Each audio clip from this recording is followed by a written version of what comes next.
Welcome, dear listener, to this cozy corner of history. Come, rest your weary head, and let me spin for you the tales of a time long past. Before we begin our journey into the Middle Ages, I'd love to know where in the world you're tuning in from and what time of day it is for you. Are you nestled beneath the covers, ready to drift off to sleep? Or perhaps you're just settling in for a bit of calming history to unwind after a long day. If you enjoy these quiet musings on days gone by, I invite you to subscribe so you never miss an episode. There's something quite special about letting the past whisper in your ear as you relax. Now, let us set the scene. Imagine, if you will, a small medieval village at the first light of dawn. The air is crisp and cool, the sky just beginning to blush with streaks of pink and gold. A rooster crows somewhere in the distance, heralding the start of a new day. Slowly, the village begins to stir. Thatch-roofed huts emit plumes of smoke as peasant families kindle the fires that will warm their meagre meals. The scent of wood smoke mingles with the earthy aroma of livestock, cattle lowing softly in their pens, awaiting the touch of the milkmaid's hands, pigs rooting contentedly in their sties. The sound of a blacksmith's hammer rings out, ting, ting, ting, as he stokes the flames of his forge, preparing for a long day spent shaping iron. These are the sights, sounds, and smells that would greet a medieval peasant each morning, a familiar tapestry woven from hardship and toil. For to be a peasant in the Middle Ages was to be caught in the grip of an unrelenting cycle of backbreaking labour, eked out beneath the oppressive weight of the feudal system.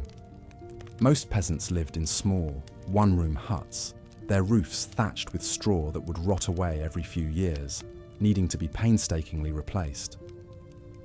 The walls were made of wattle and daub, a lattice of wooden strips plastered with a mixture of clay, dung, and the straw. A single room served as kitchen, bedroom, and living space for an entire family, their bedding nothing more than piles of straw laid out on the dirt floor. Furniture was simple and sparse, perhaps a wooden table and bench, a chest for storing precious items, and if the family was lucky, a straw mattress tick for the parents. Children would sleep on the floor or in the loft above the animals' quarters, where the rising heat would keep them warm in winter. Food was as basic as the living conditions. Most peasants subsisted on a diet of coarse barley bread, pottage, a stew of grains and vegetables, and whatever meagre produce they could grow in their cottage gardens. Meat was a rare luxury, usually only enjoyed on special occasions, or when an animal was too old or sick to be useful anymore. Even ale, the mainstay beverage of the time, was weak and watery, drunk more for its caloric content than for pleasure. Water was often too polluted to drink, especially in towns and cities, so ale was consumed by everyone from children to the elderly. This meagre fare, combined with the constant toll of manual labour, meant that most peasants were perpetually malnourished. They were prone to a host of diseases that their overworked bodies struggled to fight off. Dysentery, typhoid, tuberculosis, and the dreaded bubonic plague that periodically swept through Europe like a scythe, culling the population without mercy. As a result, life expectancy was shockingly low. A peasant was considered fortunate to reach the age of 40. Many children died before their 5th birthday, succumbing to disease, malnutrition, or accidents. Childbirth was perilous for both mother and infant, with many women perishing in the throes of labour or from postpartum infections. Yet despite the odds stacked against them, the peasantry endured. They toiled from sunup to sundown, their lives dictated by the rhythms of the seasons and the whims of their lords. For in the feudal hierarchy, peasants occupied the lowest rung, beholden to the aristocracy for the very land they tilled. The feudal system was a complex web of obligations and loyalties, with the king at the apex and the lowly serf at the base. In between were the great lords and ladies, dukes, earls, barons and knights who held vast tracts of land granted to them by the king. In exchange for this land, known as a fief, the nobles pledged their fealty and military service to the crown. But they didn't work the land themselves. That fell to the peasants, who were bound to the nobles' estates in a form of indentured servitude. In exchange for the right to farm a small plot for their own sustenance, peasants were obliged to work the lord's fields, tend his livestock, repair his fences and buildings, and pay him a portion of their harvest in rent. It was a life of unceasing labour and little reward. There were two main classes of peasants: freemen and villeins. Freemen, as the name implies, enjoyed slightly more autonomy than their villain counterparts. Though still beholden to their lords, they could own their own tools and animals, and even save up enough money to buy their freedom. Villeins, on the other hand, were little more than slaves. They were bound to the land, forbidden to leave the estate without their lord's permission. They could own no property of their own, and were subject to their lord's justice and whims. If a villain died without an heir, all his possessions would revert back to his lord. But whatever their legal status, all peasants shared the same daily grind. They awoke at dawn, often to the crowing of a rooster or the clanging of the church bell. After a hasty morning meal, they would set off to the fields, shepherding their animals ahead of them, cows to the pasture, pigs to the forest to forage for acorns and roots, sheep to the hills. In spring, the ploughman would hitch his team of oxen to the heavy wooden plough, the blade biting deep into the earth as he trudged up and down the long furrows. It was grueling work, the sun beating down on his back, the flies buzzing incessantly around the sweating beasts. At the end of each row, he would pause to wipe his brow, then heave on the plough handles to turn the cumbersome contraption around for another pass. Once the soil was tilled, the sower would walk the field, scattering precious seed from a sack slung around his neck. He had to be careful not to sow too thickly or too thinly. Too much seed would choke out the young plants, while too little would leave gaps for weeds to take hold. And all the while he had to contend with flocks of hungry birds that would swoop down to feast on the newly planted grain. In summer, the peasants would keep a watchful eye on their ripening crops, guarding them against marauding animals and thieves. They would spend long hours weeding, hoeing, and stamping out insect infestations all under the blazing sun. At harvest time, the whole village would mobilize to bring in the precious grain before the rains came. Men, women, and children alike would take up scythes and sickles, working from dawn to dusk to cut and bind the wheat into sheaves.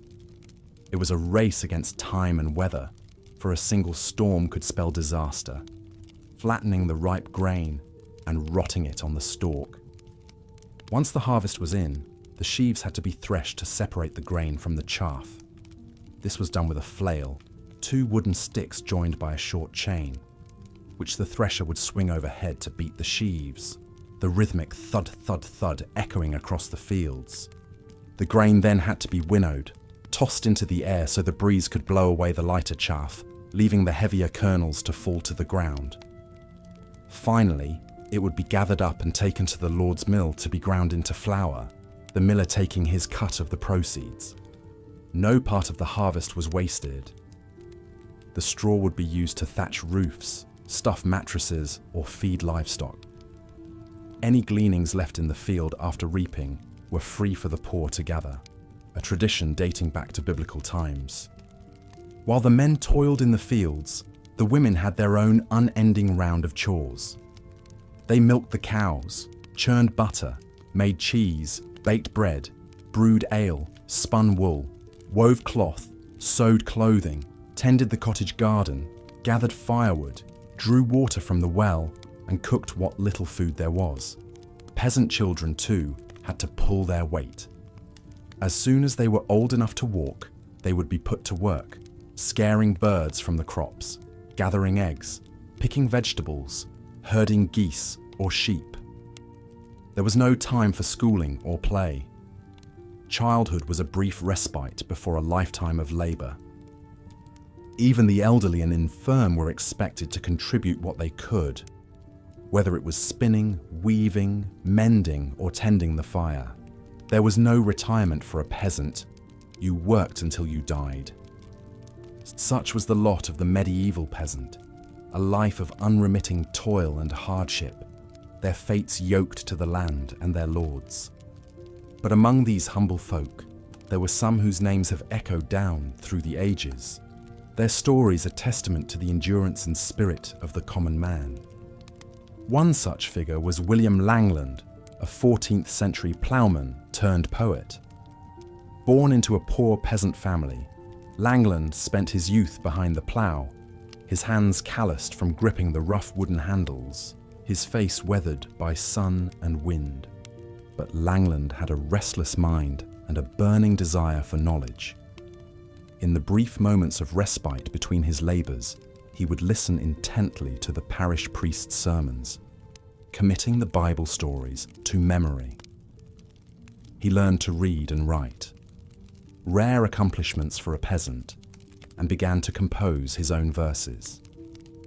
Langland's masterpiece was Piers Ploughmen, a sprawling allegorical poem that chronicled the journey of a humble everyman, the titular Piers, through a landscape of social injustice and religious corruption.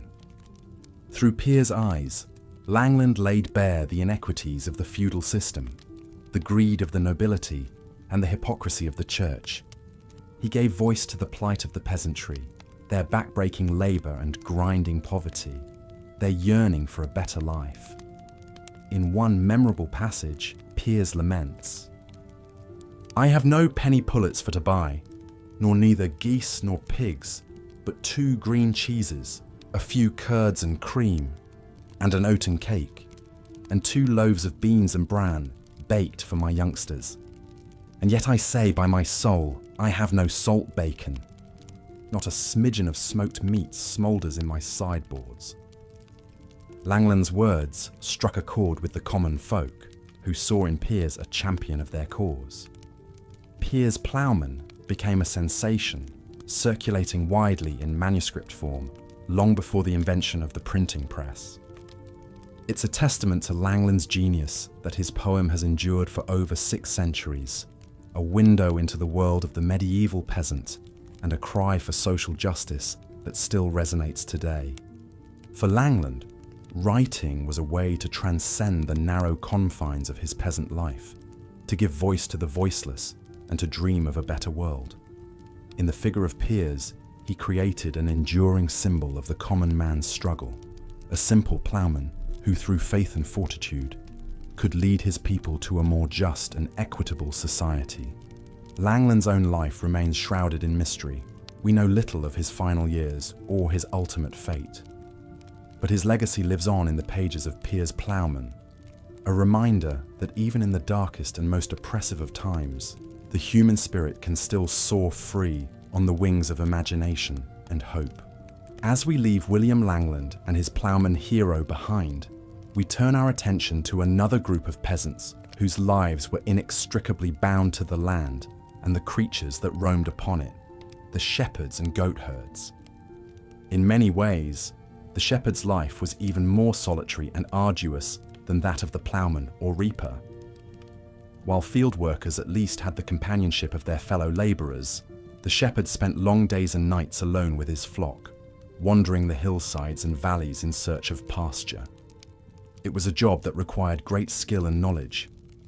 A good shepherd had to be attuned to the needs and habits of his animals, able to read the subtle signs of weather and predators. He had to know which plants were safe for his sheep to graze on and which were poisonous, how to nurse a sick lamb back to health, how to deliver a breech birth ewe.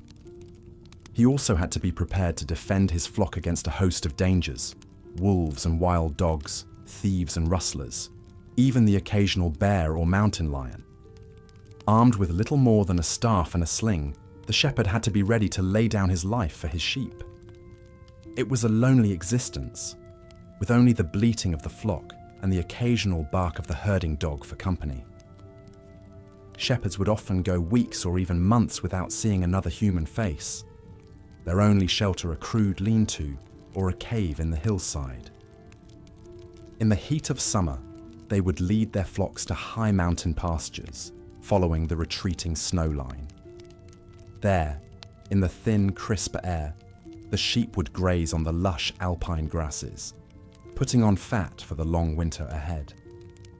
As autumn approached, the shepherds would begin the long drive back down to the lowlands, the sheep's wool heavy with the summer's growth. It was a treacherous journey, the narrow mountain paths slick with ice and snow, the threat of avalanches and rockfalls ever present.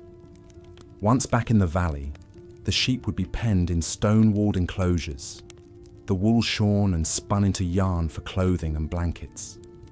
The shepherd's work was never done. Even in the depths of winter, he had to keep a watchful eye on his flock, ensuring they were fed and sheltered from the bitter cold. It was a hard life, but one that had its rewards. There was a deep satisfaction in knowing that your skill and dedication kept your animals safe and thriving, that the wool on people's backs and the meat on their tables was the fruit of your labours. And in the quiet moments, when the sun was setting over the hills and the sheep were settled for the night, the shepherd could find solace in the beauty of the landscape around him, the play of light on the grass, the song of a lark overhead, the distant tinkle of a mountain stream. For some, this close communion with nature could be a source of great spiritual comfort. Many shepherds were deeply devout, seeing in their humble work an echo of the divine. After all, was not Christ himself often depicted as a shepherd, tending to his flock of faithful with loving care? This spiritual dimension of the shepherd's life is beautifully captured in the English medieval carol, The Shepherd's Song, which imagines a group of shepherds on the night of Christ's birth. The shepherd upon a hill he sat. He had on him his tabard and his hat, his tar box, his pipe, and his flaget. His name was called Jolly Wat, for he was a good herds boy. The carol goes on to describe how the shepherds are visited by an angel who tells them of the Saviour's birth, and how they hasten to Bethlehem to pay homage to the newborn king. The shepherds ran to Bethlehem to see that blessed sun's beam, and there they found that glorious lean, Mary and Joseph in their reign, and Jesus Christ, God's Son. For the medieval peasant, the story of the Nativity would have had a special resonance. The idea that God himself had chosen to be born not in a palace, but in a lowly stable, surrounded by the humble beasts of the field. It was a reminder that even the most lowly and marginalized of people had worth in the eyes of the divine, that there was a spiritual dimension to even the most menial of tasks. Of course, not all shepherds were saintly figures. Like any group of people, they had their share of rogues and scoundrels, those who would steal from their neighbours' flocks or neglect their own animals in favour of drink and dice. But by and large, the shepherd was a respected figure in medieval society, his knowledge and skill highly valued by the community. In an age where wool was one of the most important commodities, a good shepherd could command a decent wage and enjoy a measure of social status. So the next time you don a woolen sweater or curl up under a warm blanket, spare a thought for the medieval shepherd, the solitary figure on the hillside, his watchful eyes and steady hand guiding his flock through the changing seasons. His simple faith, a beacon in a world of toil and uncertainty. As we leave the pastures and hillsides behind, we descend into the dark, dank world of the medieval city, a place of narrow, winding streets, overhanging timber. As the first rays of sunlight pierced the thatched roofs of the village, the peasants stirred from their slumber. The roosters crowed, heralding the start of another long, laborious day. Men, women, and children rose from their straw-filled mattresses, their breath visible in the chill morning air. They broke their fast on a meagre meal of coarse bread and weak ale, fuel for the toil that lay ahead. Life for a medieval peasant was a harsh and unrelenting struggle. They dwelled in small, cramped huts, their earthen floors strewn with rushes to keep out the damp and cold. A hearth fire filled the single room with smoke, and a rough-hewn table and stools served as the only furnishings. Windows were mere slits in the walls, shuttered against the elements. Privacy was unknown.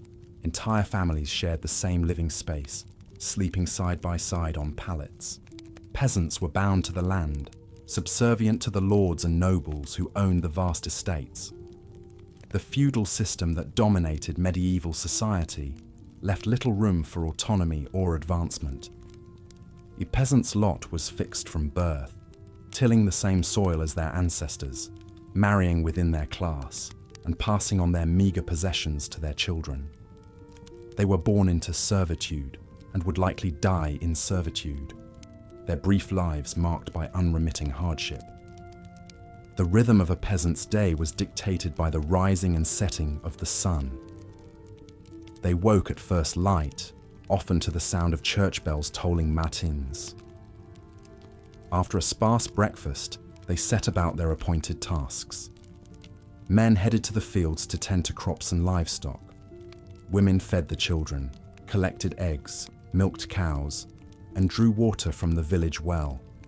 They baked bread, brewed ale, and tended vegetable gardens. Even the youngest children had chores, scaring birds from the seedbeds, gathering firewood, or helping with the washing. Meals were simple affairs, eaten in haste so as not to waste precious daylight. At midday, peasants would break for a meal of cheese, onions, and bread, washed down with watered wine or ale. Meat was a rare luxury, eaten only on special occasions or when an animal fell ill and had to be slaughtered. The evening meal was a thin pottage of vegetables and grains, sometimes enriched with a scrap of salted pork or fish on feast days. As the sun began to sink below the horizon, peasants returned to their huts, bone-weary and hungry. They ate their paltry supper and fell into an exhausted sleep, only to rise and begin the whole backbreaking cycle again a few hours later. It was a life of grinding poverty and relentless drudgery, with little respite or hope of change. Perhaps the most arduous and vital work of the peasantry took place in the fields. The ploughman's job was to till the heavy, clay-rich soil from dawn to dusk, walking behind a lumbering ox or horse-drawn plough. It was slow, exhausting labour, requiring great strength and endurance. The plough itself was a primitive implement, little more than a sharpened stick that scratched the surface of the earth. The ploughman had to constantly adjust its depth and angle while dodging rocks and roots that could break the blade. Even a skilled ploughman could only till about an acre a day, a small plot that would yield barely enough food to sustain a family. The work was made harder by the crude state of medieval agriculture. Fields were divided into long, narrow strips, separated by raised banks of turf. This was to allow access for ploughing and sowing, but it meant that a farmer might have strips scattered across the manor, requiring them to travel long distances just to reach their land. Once the soil was turned, the sower took over, scattering precious seed by hand. It was a delicate task, requiring a steady hand and a keen eye for the wind. Too much seed in one place would choke the young plants, while too little would result in bare patches. Birds were a constant menace, swooping down to snatch up the freshly sown grain. Sowers sometimes resorted to shouting, waving flags, or even employing young children to run up and down the furrows to scare them off. All of this was for naught if the weather didn't cooperate. A dry spring could parch the seedlings, while heavy rains could wash them away or rot them in the ground. Hail and high winds could flatten a field in minutes, destroying months of hard work. It was a precarious existence, wholly dependent on the whims of nature. The harvest was the most critical and back-breaking time of the agricultural year. As the wheat and barley ripened under the summer sun, peasants worked from sunrise to sunset to bring in the crop before the rains came. Armed with sickles and scythes, they systematically moved through the fields, cutting the grain and tying it into sheaves. It was hot, dusty, itchy work. The sharp stalks left hands blistered and bleeding, while pollen and chaff choked the air. Once cut, the sheaves had to be gathered and hauled to the threshing floor, where the grain would be separated from the stalks. This required immense physical strength. A single sheaf could weigh up to 30 pounds. Men, women, and older children all pitched in, loading the sheaves onto carts or carrying them on their backs. It was a race against time, for a rainstorm could ruin the cut grain, causing it to sprout or spoil. One figure who captured the hardships and dignity of the medieval ploughman was William Langland. Born around 1332 in the West Midlands of England, Langland came from a family of small freeholders, or yeomen. As a young man, he likely worked the land himself, following the plough across the rolling hills and fertile valleys of his native Malvern. But Langland was also a man of letters, educated at a monastery school, and possibly even at Oxford.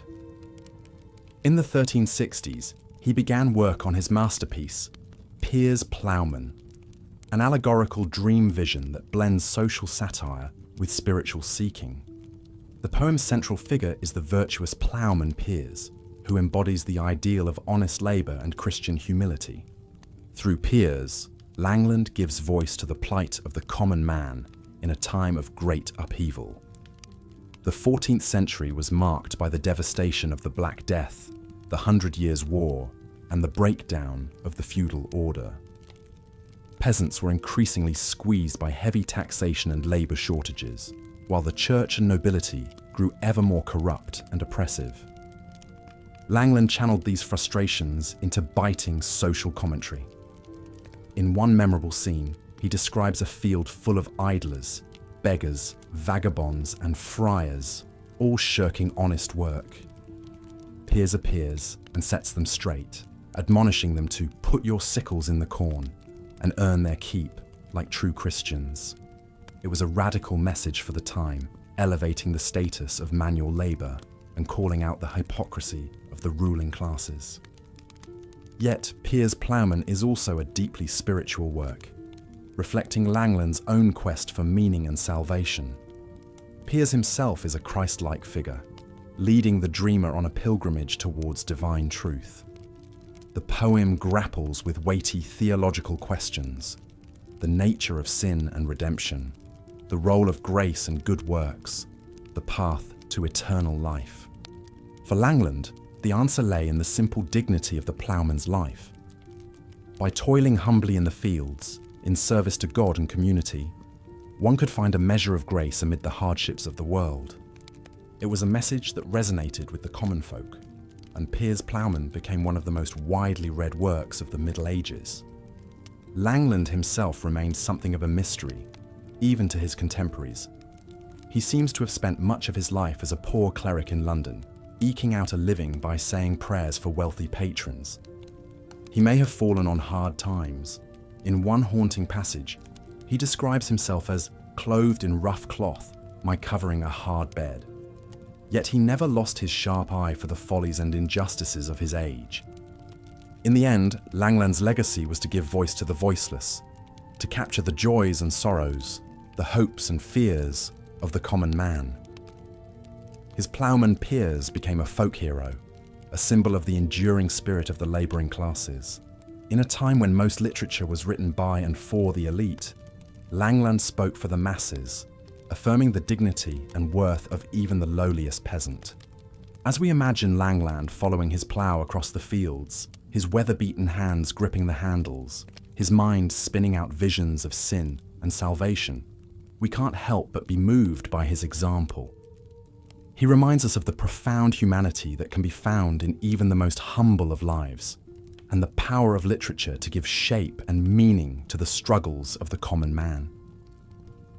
So let us pause for a moment as the sun rises over the thatched roofs and the ploughman begins his weary trudge across the furrows to remember William Langland and the countless unnamed peasants who toiled in obscurity, yet whose labours sustained a civilization. In their quiet strength and endurance, in their stubborn quest for meaning amid hardship, we may just catch a glimpse of the divine. For tending to animals was no less arduous than working the land. Medieval peasants relied heavily on livestock for food, clothing, and draft power. They raised cattle for milk and meat, sheep for wool and parchment, pigs for bacon and lard, chickens for eggs and feathers, and draft horses and oxen for ploughing and hauling. Caring for these creatures was a constant responsibility, requiring early mornings, long days, and late nights. Perhaps the most iconic figure of medieval animal husbandry was the shepherd. Charged with guarding the manor's flocks of sheep, shepherds led a lonely, wandering life on the edges of society. They spent their days roaming the hillsides and meadows, watching over their charges as they grazed. It was a job that required great patience, vigilance, and courage. Sheep were highly vulnerable to predators like wolves and wild dogs, which could decimate a flock overnight. Shepherds had to be constantly on the alert, ready to fend off attackers with their staffs and slings. They also had to protect the sheep from human threats, thieves and rustlers who would steal lambs or fleeces under cover of darkness. To guard against these dangers, shepherds often slept out in the open, wrapped in thick woolen cloaks against the cold night air. They subsisted on a diet of bread, cheese, and ale, supplemented by the occasional lamb or ewe culled from the flock. It was a hard, solitary existence, with little human contact beyond the occasional encounter with other shepherds or travellers on the road. Yet shepherding also had its quiet joys and satisfactions. Shepherds developed a deep knowledge of their local landscape, the best grazing spots, the safest watering holes, the paths and landmarks that could guide them home. They learned to read the weather in the clouds and winds, to predict storms and showers, and they took pride in the health and vitality of their flocks, knowing that their skill and dedication made possible the wool and mutton that sustained the manor. Goat herds followed a similar way of life, leading their nimble, mischievous charges to pasture in scrubby hills and rocky outcroppings. Goats were prized for their milk, cheese, and meat, but they were notoriously difficult to keep in check. They would eat almost anything, including precious crops and vegetables, and were prone to wandering off or getting stuck in precarious spots. Goat herds needed a quick eye and a firm hand to keep their herds under control. The lowliest of the pastoral professions was undoubtedly the swineherd. Pigs were considered unclean animals in medieval society, associated with filth, gluttony, and sin. They were often left to roam free in forests and woodlands, foraging for acorns, roots, and small game. It was the swineherd's job to keep track of these unruly creatures and drive them to market when the time came. It was a dirty, thankless task, looked down upon by the other villagers. Swineherds spent their days trudging through muddy, tangled underbrush, shouting and whistling to keep the pigs in line. They were constantly covered in muck and mire, and the stench of the animals clung to their hair and clothing. Even their homes on the outskirts of the village were shunned, as if the very presence of pigs could contaminate by association. Yet even among the rough and tumble world of swineherds, there were those who found a measure of purpose and belonging. Consider the peculiar tale of Johanna, a young woman who found herself tending geese for a wealthy landowner in the 14th century Germany. Johanna was a serf, bound to her lord's estate from birth. As a child, she had shown a knack for handling birds, calming skittish hens, coaxing geese to nest, and collecting eggs with gentle hands. When the manor's goose girl died of the pox, Johanna was chosen to take her place, much to the surprise of all who knew her as a shy, retiring sort. At first, Johanna relished her new role. She spent her days leading the honking, waddling geese to the best patches of grass and clover, watching them snap up insects and preen their feathers in the sun. She marveled at their complex social lives, the way they paired off in mated couples, fiercely defending their nests and goslings. She even grew fond of their distinct personalities, the bold gander who always led the flock, the fussy mother who fretted over every eggshell. But as the months wore on, Johanna began to feel the weight of her solitude. The other villagers looked askance at the strange girl who spent all her time with birds, muttering and singing to herself as she wandered the fields. They whispered that she was touched in the head, or worse, that she consorted with dark powers to keep her flock in line. The rumors came to a head when a series of misfortunes befell the village. Cows went dry, crops withered in the fields, and a sickly green mist hung over the mill pond. The superstitious villagers were quick to point the finger at Johanna, claiming she had cursed them with her uncanny ways. They demanded that the Lord do something about his unnatural servant. Johanna's fate hung in the balance, her life and livelihood threatened by the very creatures she had come to love. In the end, it was the geese themselves who saved her, or so the story goes. When the Lord's men came to drag Johanna away, the geese surrounded her in a honking, flapping circle, refusing to let anyone near. The Lord, impressed by their loyalty, declared that no one who inspired such devotion could be a witch, and let Johanna go free. From that day on, Johanna was left in peace to tend her feathered charges. She lived out her days on the fringes of the village, finding solace in the simple rhythms of the seasons and the company of her birds. And though she remained an outsider to the end, whispers of her strange gifts and uncanny bond with nature would echo through the generations, a reminder of the magic that could be found in even the humblest of lives. As the sun climbs higher in the sky, we leave Johanna amid her contented flock, their soft honks and rustles fading into the distance. Her story is a testament to the quiet strength and resilience of the medieval peasantry, the way they carved out pockets of meaning and beauty in a world that often seemed cold and unyielding. In tending to their animals, they found not just sustenance, but a sense of purpose and connection that sustained them through even the darkest of times. Let us turn now to the Lord's own estate, where a different sort of drudgery awaited the lowliest of serfs. For while the fields and pastures might offer a certain wild freedom, the confines of the manor house and its outbuildings were a hive of ceaseless toil, governed by the whims and demands of the master and his family. Perhaps no job was more loathed and reviled than that of the gong farmer. In a time before modern sanitation, the disposal of human waste was a critical and unpleasant necessity. Cesspits and latrines had to be regularly emptied to prevent disease and stench from overtaking the household.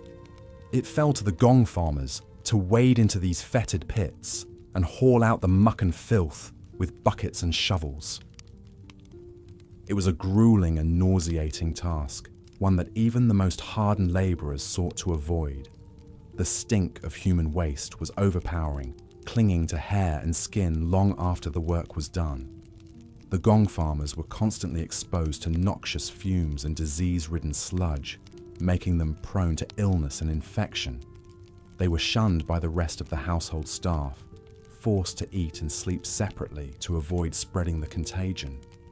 Yet even in this degrading work, there were flashes of humanity and camaraderie. Gong farmers often worked in pairs or teams, relying on each other for support and safety as they descended into the murky depths. They developed their own crude humour and rituals to cope with the vileness of their task, swapping bawdy jokes and quips as they shove. As the first golden rays of dawn pierced the morning mist, the peasants of Elmwood village began to stir. The cock's crow echoed through the thatch-roofed huts, signalling the start of another long day of labour. Men, women and children rose from their straw pallets, joints stiff from the damp chill that seeped through the walls. They broke their fast on a meagre meal of pottage, a thin gruel of boiled grains and vegetables, before setting out to toil in the fields and pastures. Life was hard for these peasants, beholden to the land and the feudal lords who ruled over them. From sunup to sundown, they worked the soil, tended to livestock, and performed countless other backbreaking tasks, all for the privilege of eking out a bare subsistence living. Most could expect to live only 30 or 40 years, their bodies worn down by malnutrition, disease, and unrelenting toil. As the villagers dispersed to their labours, let us follow in the footsteps of the ploughman as he made his way to the fields. With a crude iron plough hitched to a pair of oxen, he faced the daunting task of tilling acres of rich but heavy soil. The plough was a simple but crucial tool, little changed since Roman times. Little more than a wooden frame with an iron coulter to cut the sod and a mouldboard to turn it over, it nonetheless transformed European agriculture in the Middle Ages. The ploughman's work was grueling and repetitive. He had to keep the plough straight and level, no easy feat when contending with rocks, roots, and clumps of grass. Guiding the oxen required constant vigilance and occasional goading with a goad or whip. At the end of each long furrow, he had to heave on the plough handles to turn the team around and begin the next pass. Hour after hour, he trudged across the field, leaving a neat pattern of dark, upturned earth in his wake. One man who captured the hardships and quiet dignity of the medieval ploughman was William Langland. Born around 1330 in the West Midlands of England, Langland spent much of his life as a humble tonsured cleric, eking out a living however he could. But he is best remembered as the author of Piers Ploughmen, a visionary work of alliterative verse that offers a searing portrait of feudal society. In the poem, Langland introduces a humble ploughman named Piers who embodies the virtues of hard work, honesty, and Christian charity. Through Piers, Langland voices the struggles and aspirations of the common folk, toiling under the yoke of poverty and oppression. He laments the corruption of the church and the greed of the nobility, calling for a return to a simpler, more righteous way of life. Though little is known of Langland's own life, it's tempting to see echoes of his experiences in the vivid descriptions of rural labour in Piers Ploughmen. In one memorable passage he writes, "In a summer season when soft was the sun, I clothed myself in a cloak as I shepherd were, habit like a hermit unholy of works, went wide in this world wonders to hear."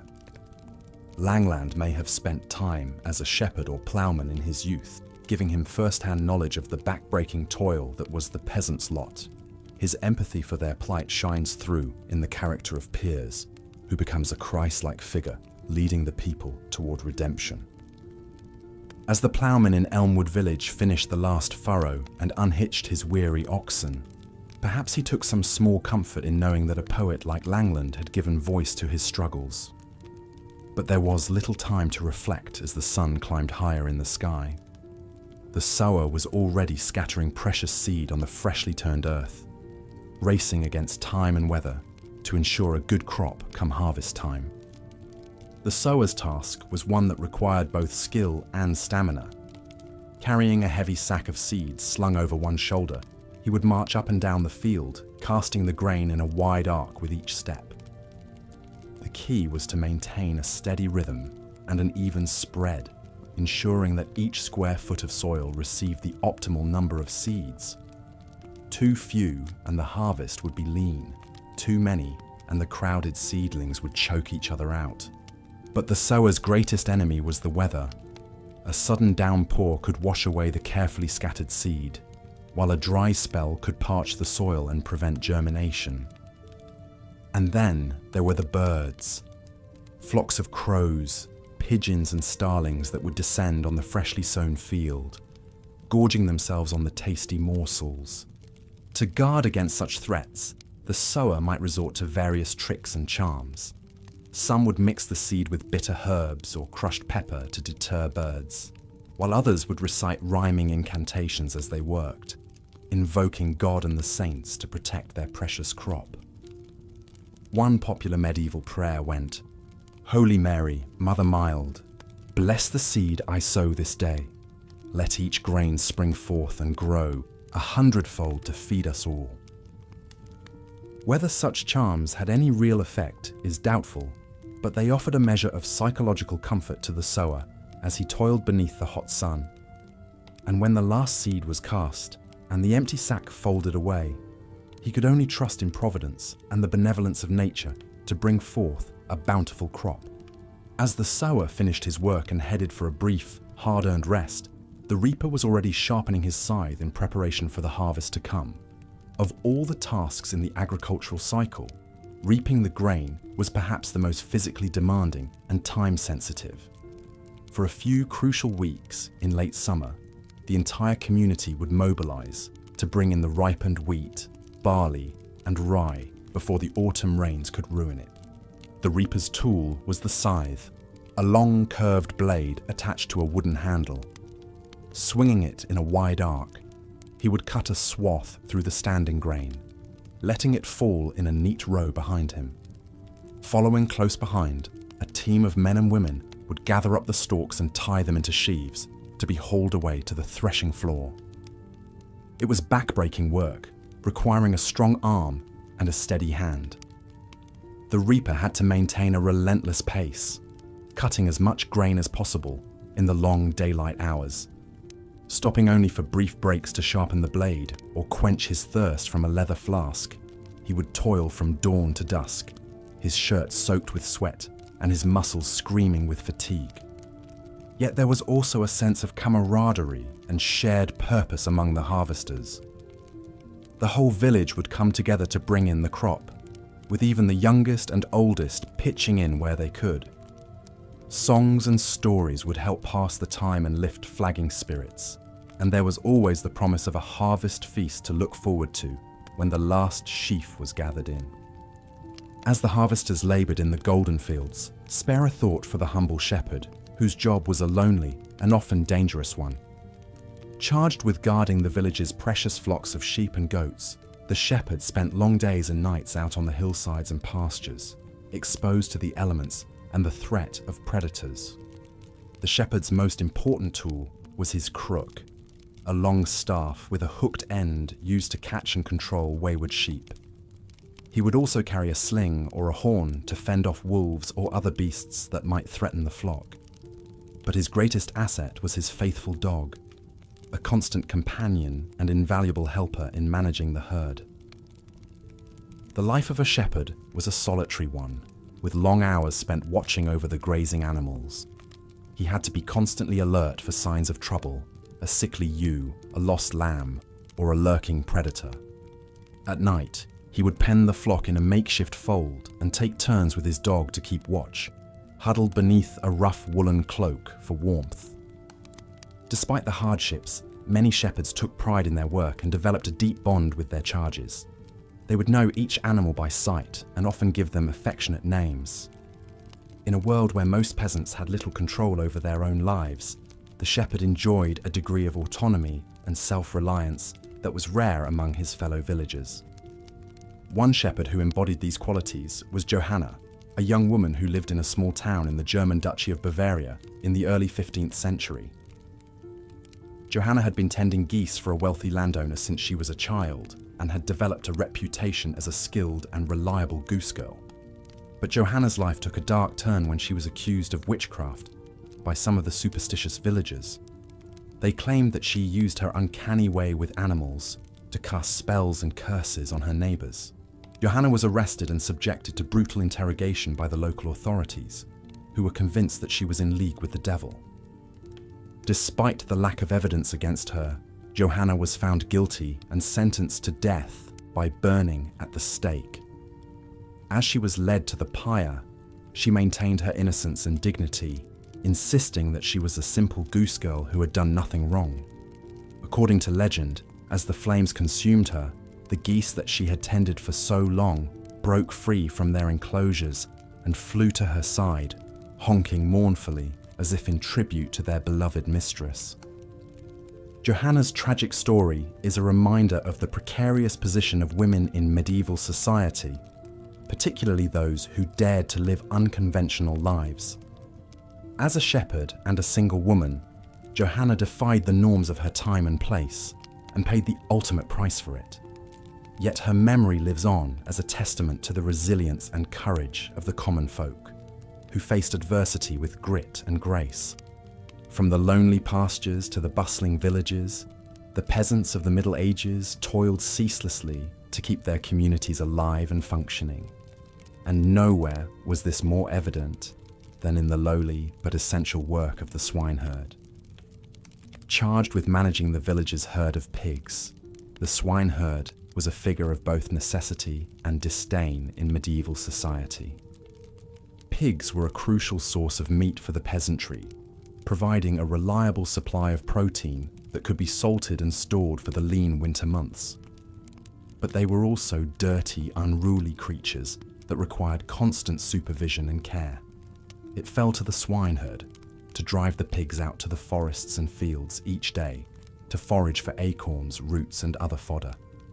It was a dirty, thankless job that often involved wading through mud and muck and dealing with the pigs' stubborn and sometimes aggressive behavior. The swineherd would use a staff or a whip to keep the herd in line, and had to be constantly alert for signs of disease or injury among the animals. He also had to contend with the threat of thieves or wild animals that might try to make off with a tasty pig. But perhaps the greatest challenge for the swineherd was the social stigma that came with the job. In a world where cleanliness was next to godliness, the swineherd was seen as a filthy, low-class individual, barely a step above the animals he tended.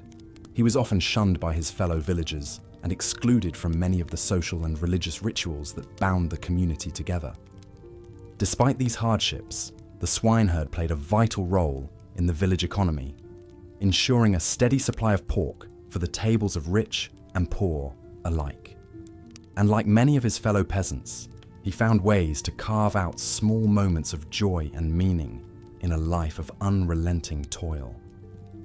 As the swineherd drove his herd back to the village at the end of a long day, he might take a moment to appreciate the beauty of the sunset over the fields, or to savor the simple pleasure of a hot meal and a warm fire. For in the face of hardship and adversity, it was these small things that made life bearable for the common folk of the Middle Ages. Indeed, the very lowliness and marginalization of the most humble peasants may have bred in them a special kind of resilience and fortitude. Take, for example, the story of Wat Tyler, a man who rose from obscurity as a roof tiler to become one of the most famous rebels in English history. Born in the mid-14th century in Kent, Tyler spent his early life toiling on church estates to earn a meagre living. Roofing was a skilled trade, but one that required long hours of dangerous work atop high buildings in all kinds of weather. Tyler may have been illiterate, but he was intelligent and charismatic, with a keen sense of the injustices faced by his fellow peasants. In 1381, those injustices boiled over into open rebellion, as thousands of peasants rose up against the oppressive poll taxes imposed by the young King Richard II and his unpopular ministers. Tyler emerged as one of the leaders of the revolt, commanding a large force of rebels who marched on London, burning and looting as they went. The rebels' demands were simple but far-reaching: an end to serfdom, the right to rent land at reasonable rates, and the removal of corrupt officials from power. For a brief moment, it seemed as if they might succeed, as the king himself was forced to meet with Tyler and the other leaders at Mile End. But the moment was short-lived. During a heated confrontation at Smithfield, Tyler was suddenly attacked and stabbed by the Mayor of London, William Walworth. As he lay dying, the king's men moved in to crush the rebellion, scattering the peasant army and hunting down its leaders. Tyler's death marked the end of the peasants' revolt, but his legacy lived on as a symbol of resistance against tyranny and oppression. In the centuries that followed, his name would be invoked by countless other rebels and reformers, from the Lollards to the Chartists. For the peasants of the Middle Ages, the story of Wat Tyler was a reminder that even the lowliest among them had the power to challenge the status quo and fight for a better life. It was a message that would resonate down through the generations, as the common folk continued to struggle against the yoke of feudalism and oppression. Of course, not all peasants were cut out for rebellion and revolt. For many, the daily grind of work and survival left little room for dreams of a better world, and few jobs were more grinding than that of the gong farmer, the unfortunate soul charged with cleaning out the village's cesspits and latrines. In a world without modern sanitation, human waste was a constant and noxious presence in medieval villages. It was the gong farmer's job to remove this waste and dispose of it safely. a task that required a strong stomach and a sturdy constitution. Armed with a long-handled scoop and a bucket, the gong farmer would descend into the dark, foul-smelling depths of the cesspit, wading through the muck to remove the accumulated waste. It was a job that exposed him to all manner of disease and infection, from dysentery to typhoid fever.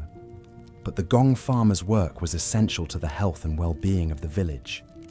Without proper waste disposal, the streets and alleys would quickly become clogged with filth and vermin, breeding grounds for disease and pestilence.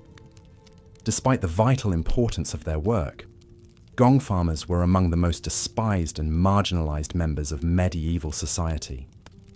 They were often forced to live on the outskirts of the village, shunned by their neighbors and barred from many of the social and religious activities that bound the community together.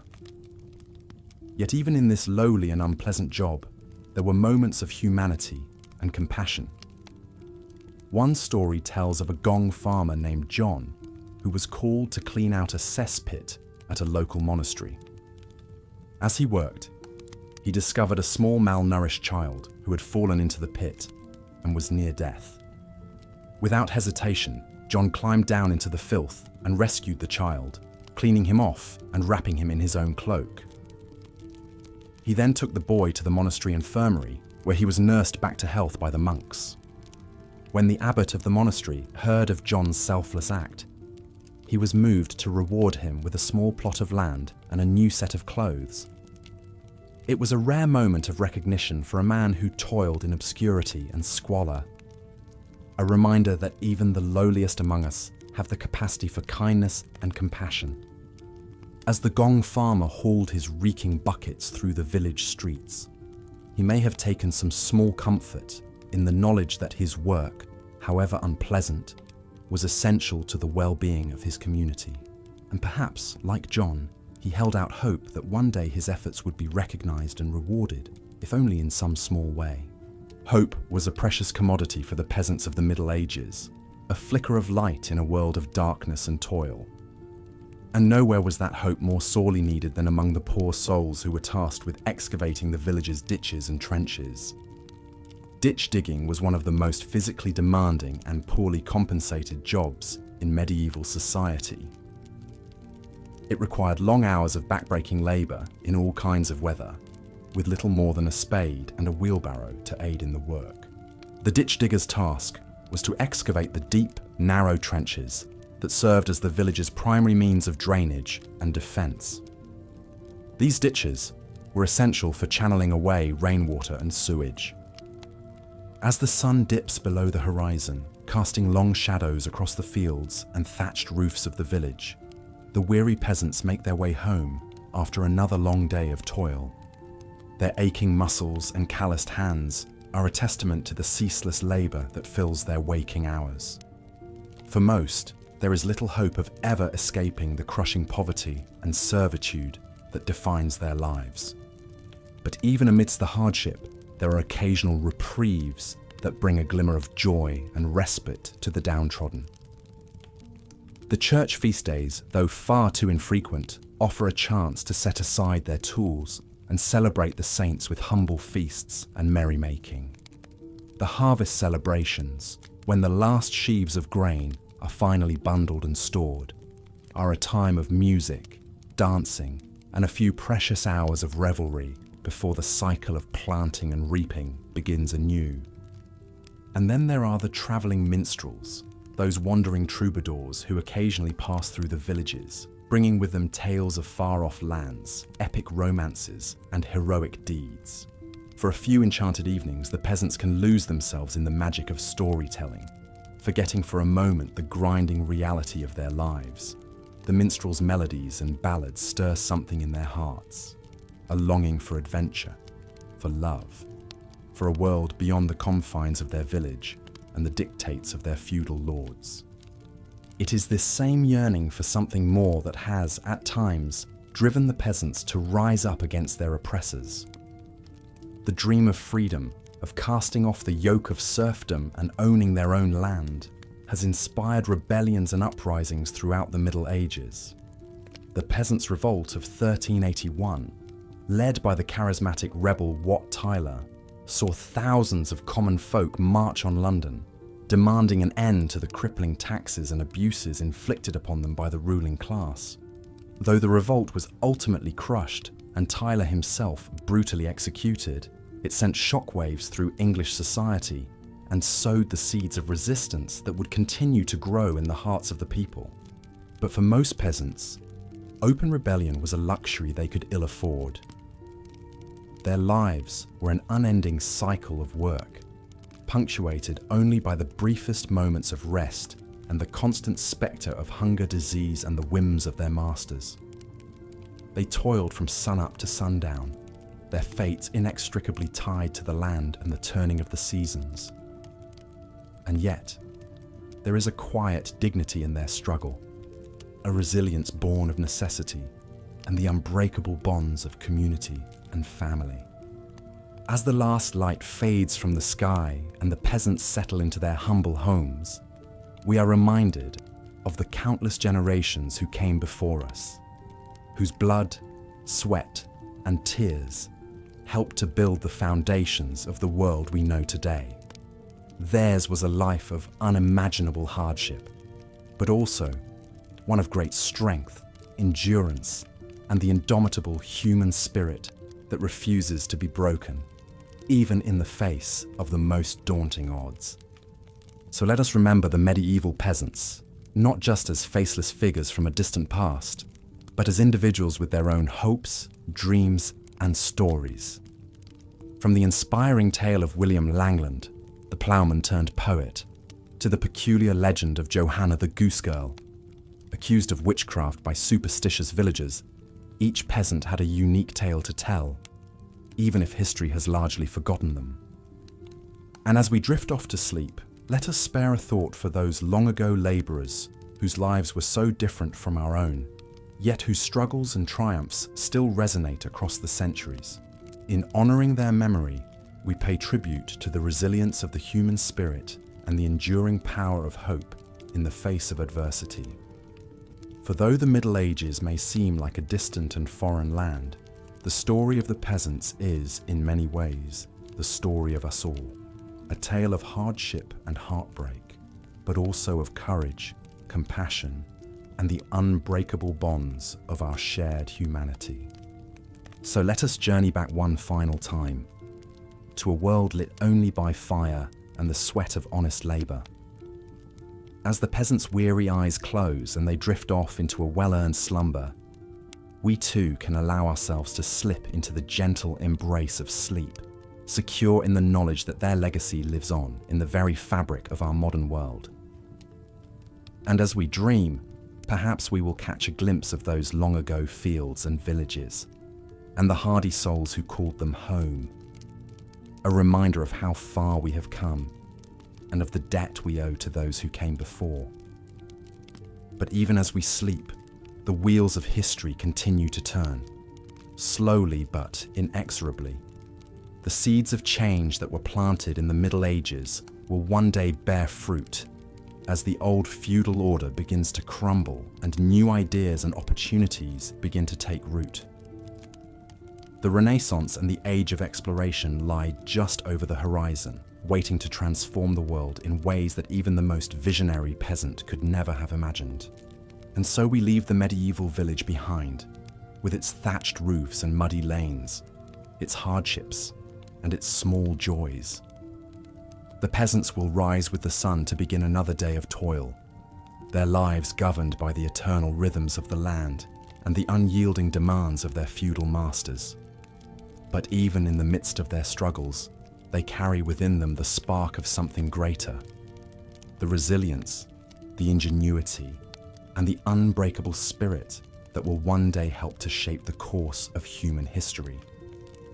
As we bid farewell to the Middle Ages and all its trials and tribulations, let us carry with us the lessons of the peasants, the value of hard work, the power of community, and the enduring strength of the human heart. And let us never forget the countless generations of forgotten heroes who toiled in obscurity, whose blood and sweat and tears helped to build the world we know today. In the end, The story of the medieval peasants is a testament to the indomitable nature of the human spirit, a reminder that even in the darkest of times, hope and resilience can still flourish. And as we drift off into the gentle embrace of sleep, let us hold fast to that hope and to the knowledge that though the road ahead may be long and fraught with challenges, we carry within us the same strength and determination that sustained our ancestors through the ages. So let us sleep now and dream of a world transformed, where the backbreaking labour of the peasants has given way to new opportunities and new horizons. And let us awake with renewed purpose, ready to take up the torch that they have passed down to us, and to build a future that honours their sacrifice and their unwavering spirit. For in the end, the story of the peasants is the story of us all, a reminder of how far we have come and of the endless possibilities that lie ahead, waiting to be seized by those with the courage and the vision to reach for them. As the sun dips below the horizon, casting long shadows across the fields, the weary peasants make their way home. Their backs ache from hours bent over crops, their hands rough and calloused from gripping tools.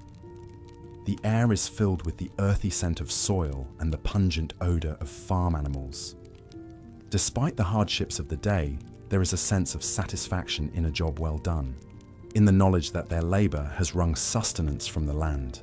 But for many, this contentment is fleeting. As they trudge down well-worn paths to their humble abodes, the reality of their lot in life weighs heavily upon them. They are bound to this land, to the whims of their lord, with little hope of ever breaking free from the cycle of poverty and servitude. Their days are an endless round of toil, their nights a brief respite before it all begins anew.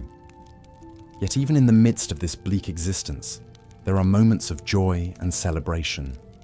The church feast days provide a welcome break from the drudgery, a chance to come together with family and friends, to share in the bounty of the harvest. The arrival of a travelling minstrel is a cause for excitement, bringing news from distant lands and tales of adventure to brighten the long evenings. And then there are the whispers of rebellion, the dream of freedom that stirs in the hearts of some. They have heard the stories of peasant uprisings in other parts of the land, of brave men and women who dared to stand up against their oppressors. Some even dare to hope that they too might one day cast off the yoke of servitude and claim a better life for themselves and their children. One such dreamer was Wat Tyler, a humble roof tiler from Kent. Born into poverty, Wat learned his trade at a young age and quickly gained a reputation for his skill and industry. But he was also known for his quick wit and his disdain for authority, traits that would serve him well in the years to come. As he travelled from village to village, plying his trade, Wat saw firsthand the suffering of his fellow peasants. He listened to their complaints of high taxes and corrupt officials, of the way they were treated like chattel by their lords. And he began to dream of a different world, one in which the common folk had a say in their own destiny. When the Peasants' Revolt erupted in 1381, Wat was quick to join the cause. He rallied his fellow tradesmen and labourers, urging them to take up arms against their oppressors. And as the rebellion gained momentum, Wat emerged as one of its leaders, a charismatic figure who inspired hope in the hearts of the downtrodden. For a brief, shining moment, it seemed as though the peasants might actually succeed in their quest for freedom. They marched on London, tens of thousands strong, and presented their demands to the young King Richard II. But the king's promises of reform proved hollow, and the rebellion was eventually crushed by the nobility. Wat Tyler paid the ultimate price for his part in the uprising. He was brutally executed, his head mounted on a pike as a warning to others who might dare to challenge the status quo. But his legacy lived on, a testament to the indomitable spirit of the common man. As the peasants settle in for the night, huddled around the meagre warmth of their hearths, they cling to this spirit. They know that their lives are hard, that the odds are stacked against them, but they also know that they are not alone, that there are others who share their dreams of a better world. And so they persevere through the long years of the Middle Ages, through famine and plague and war. They toil in the fields and in the villages, in the great estates of the nobility, and on the lonely fringes of society. They are the backbone of this world, the unsung heroes whose labour and sacrifice will pave the way for the changes to come. As we look back on this time from the vantage point of the present day, it is easy to see the peasants as little more than a footnote in history, a downtrodden mass whose lives were brief and hard. But to do so would be to miss the true significance of their story. For in their struggles and their triumphs, in their dreams and their determination, the peasants of the Middle Ages laid the foundations for the world we know today. Their labour built the great cathedrals and castles that still stand as testaments to human ingenuity and skill. Their revolts and uprisings sowed the seeds of democratic thought and helped to chip away at the rigid hierarchies of the feudal system. And in their quiet moments, in the stories they told and the songs they sang, they left behind a rich cultural legacy that continues to resonate across the centuries. From the bawdy tales of Chaucer's Canterbury pilgrims to the haunting ballads of anonymous folk singers, the voice of the common man echoes down through history, reminding us of the enduring power of the human spirit. So as we drift off to sleep, let us spare a thought for the peasants of the Middle Ages, for the men and women who bore the weight of their world upon their shoulders. Let us remember their names and their deeds, their joys and their sorrows. And let us honour their memory by striving to build a world in which the dreams they dared to dream might one day become a reality. For in the end, the story of the peasants is the story of us all, of the common thread that binds humanity together across the ages. It is a story of hope and heartbreak, of struggle and perseverance, of the indomitable will to survive and thrive in the face of adversity. And it is a story that will continue to be told as long as there are those who labour and those who dream, those who toil and those who dare to imagine a better world. As the last embers of the hearth fire die out and the peasants drift off into slumber, the world outside grows still and silent.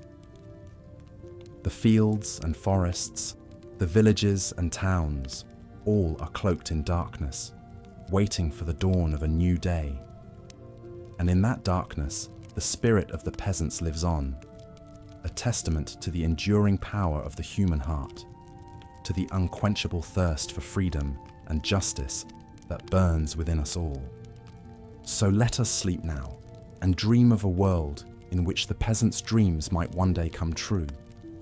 Let us rest in the knowledge that their struggle was not in vain, that their legacy lives on in the world we have built upon the foundations they laid. And let us awake to greet the dawn with renewed hope and purpose, ready to take up the task that they began so many centuries ago, the task of building a world in which all may live in dignity and peace. As the weary shepherds guided their flock back to the safety of the village, their bleating charges ambling along well-trodden paths, the sinking sun painted the sky in hues of orange and crimson. The day's labours were done, but tomorrow would bring more of the same, tending to the animals, keeping them safe from predators and thieves, and enduring the hardships of a life spent largely outdoors. For shepherds and goat herds there was little respite from the elements. They slept beneath the stars, wrapped in rough woolen cloaks, always alert for any signs of danger.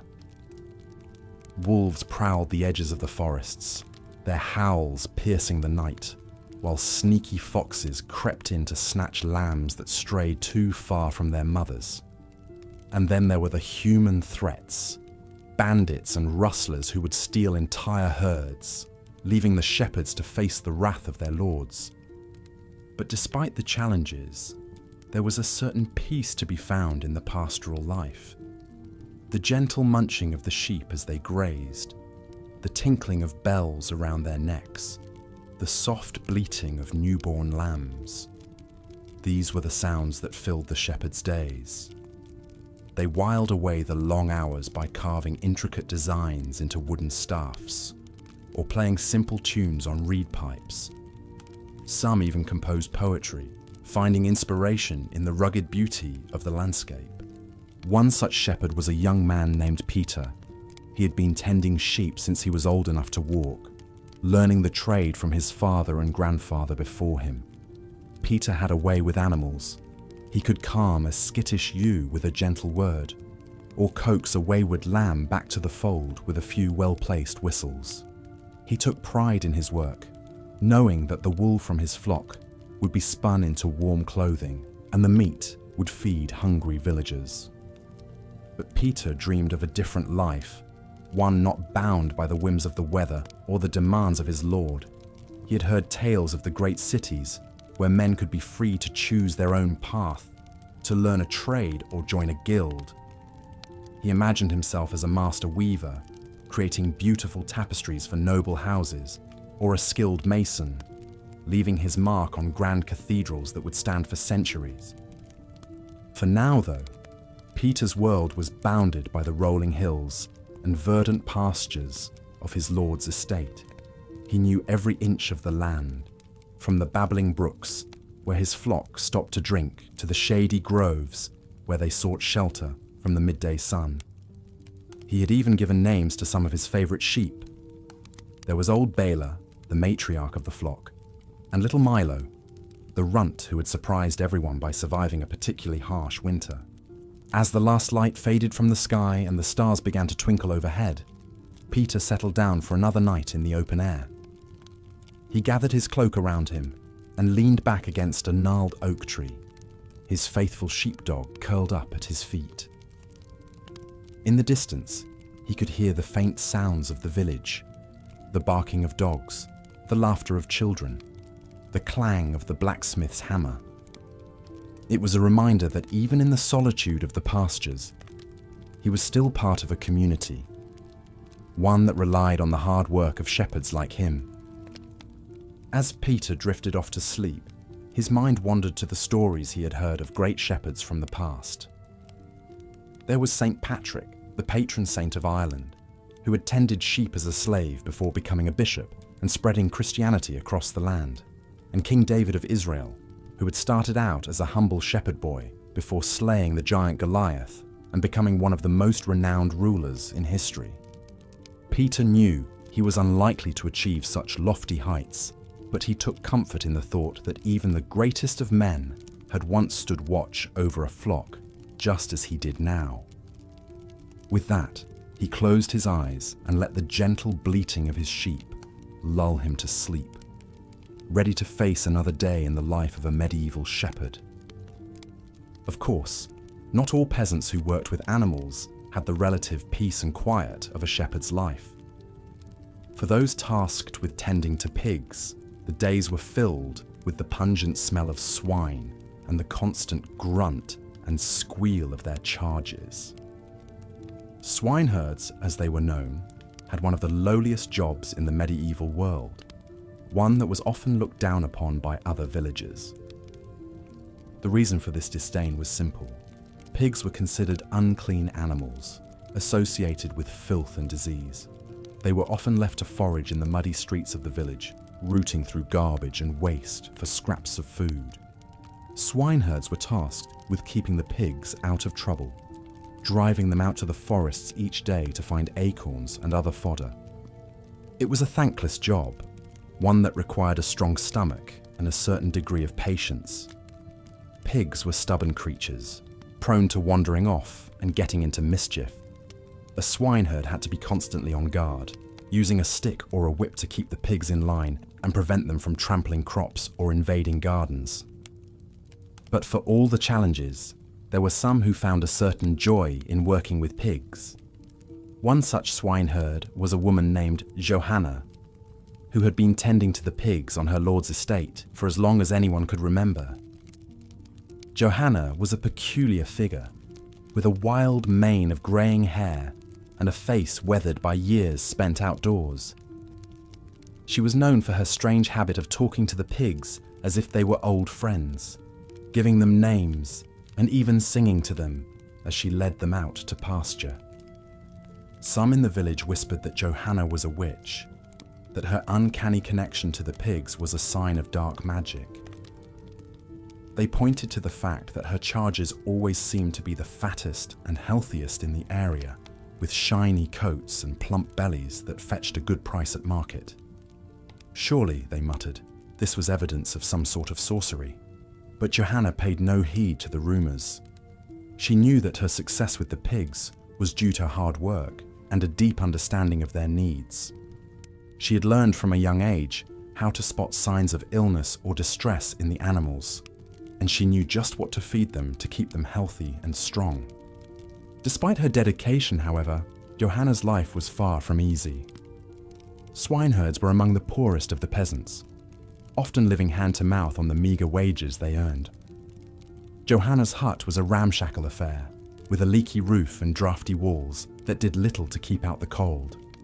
She subsisted on a diet of bread and porridge, with the occasional scrap of meat from a slaughtered pig as a rare treat. But Johanna found solace in her work, in the simple pleasure of watching her pigs root and play in the forest.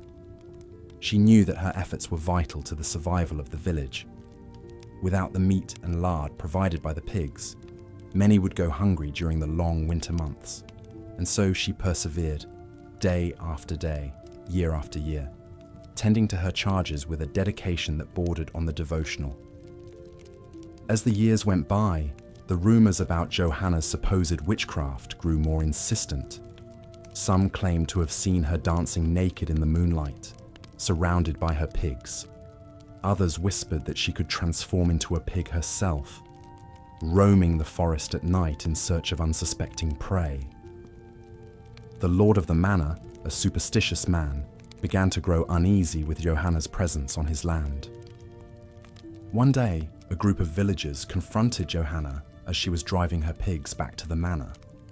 They accused her of using black magic to blight their crops and steal their children, demanding that she be tried as a witch. Johanna, tired and weathered from a long day in the fields, simply smiled and shook her head. "You fools," she said, her voice crackling with age and wisdom. "I am no witch, just a simple swineherd who knows her trade. My magic is nothing more than hard work and a love for these creatures." The villagers, taken aback by Johanna's calm demeanour, began to mutter amongst themselves. Some even looked ashamed of their accusations, recognising the truth in the old woman's words. In the end, they let her pass, watching as she disappeared into the forest with her pigs trailing behind her.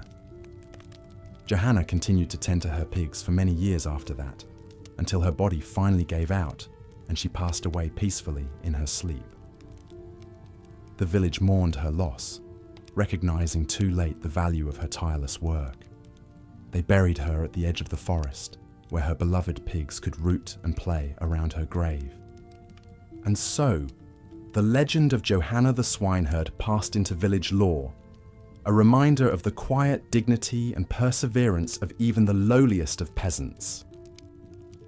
Her story was told around hearth fires and over pints of ale, a testament to the enduring spirit of those who toiled in the fields and the forests, keeping the world fed and the wheels of society turning. As the sun rose over the village once more, casting a warm glow over the thatched roofs and muddy streets, the peasants emerged from their huts to begin another day of labour. The shepherds guided their flocks out to pasture, the swineherds drove their pigs to the forests, and the ploughmen hitched their oxen to the heavy wooden ploughs that would turn the earth and prepare it for planting. Among those setting out for the fields that morning was a young man named William. William was a ploughman like his father and grandfather before him, and he took great pride in his work. He knew that the success of the harvest depended on the skill and strength of men like him, who could guide the plough straight and true through the rich, dark soil. But William was not content with his lot in life. He had always been a dreamer, with a keen mind and a curiosity about the world beyond the village.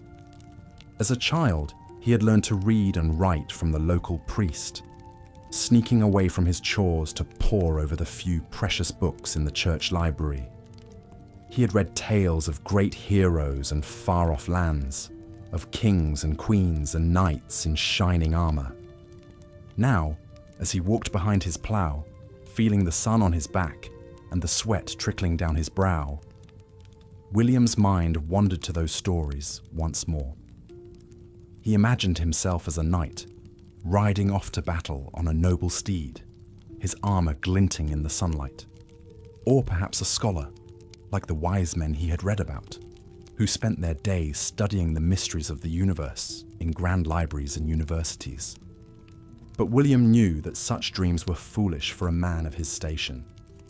He was a ploughman, bound to the land and to the will of his lord. His days would be spent in toil and his nights in exhaustion, with little hope of escape or advancement. And yet, something within him refused to accept this fate. He felt a stirring in his soul, a yearning for something more than the narrow confines of his village and his duties.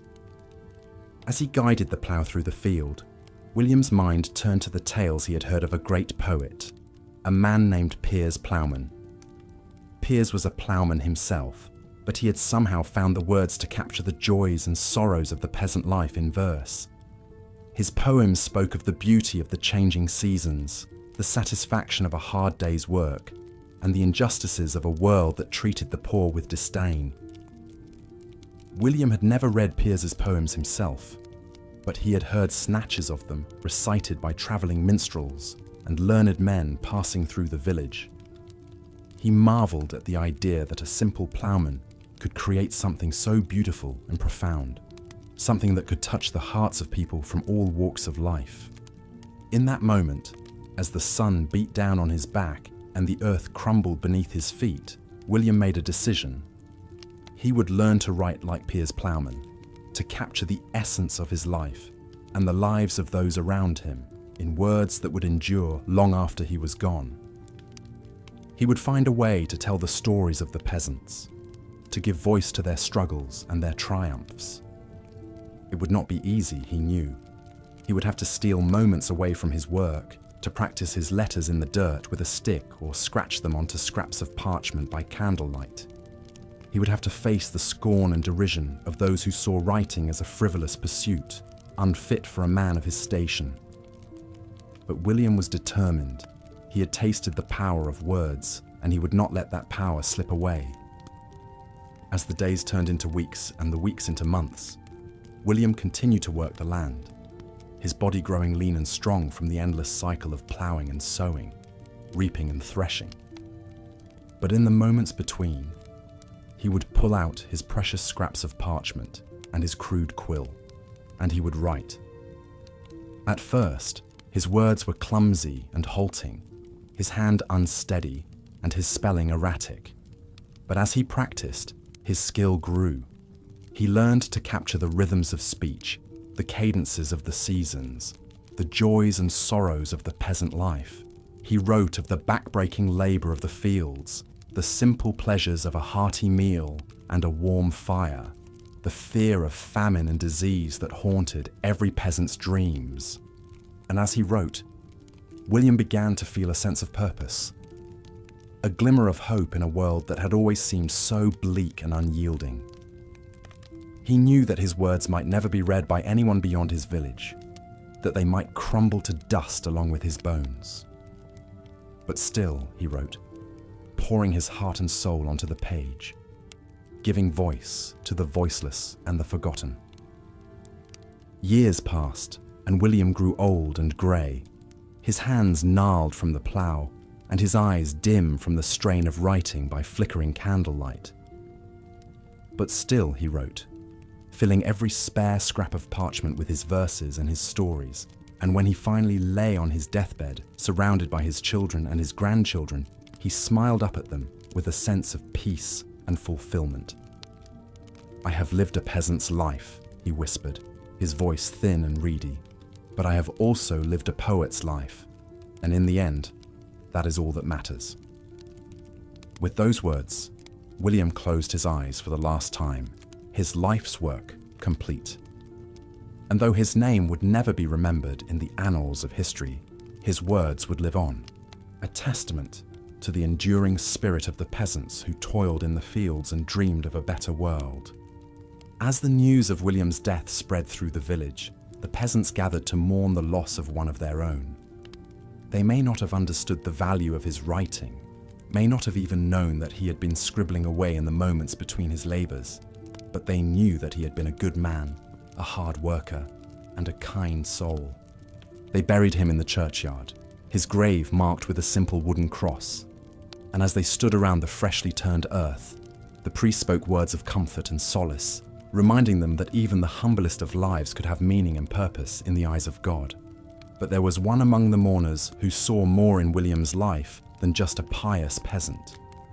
It was the young priest's assistant, a man named Thomas, who had been tasked with sorting through William's meagre possessions after his death.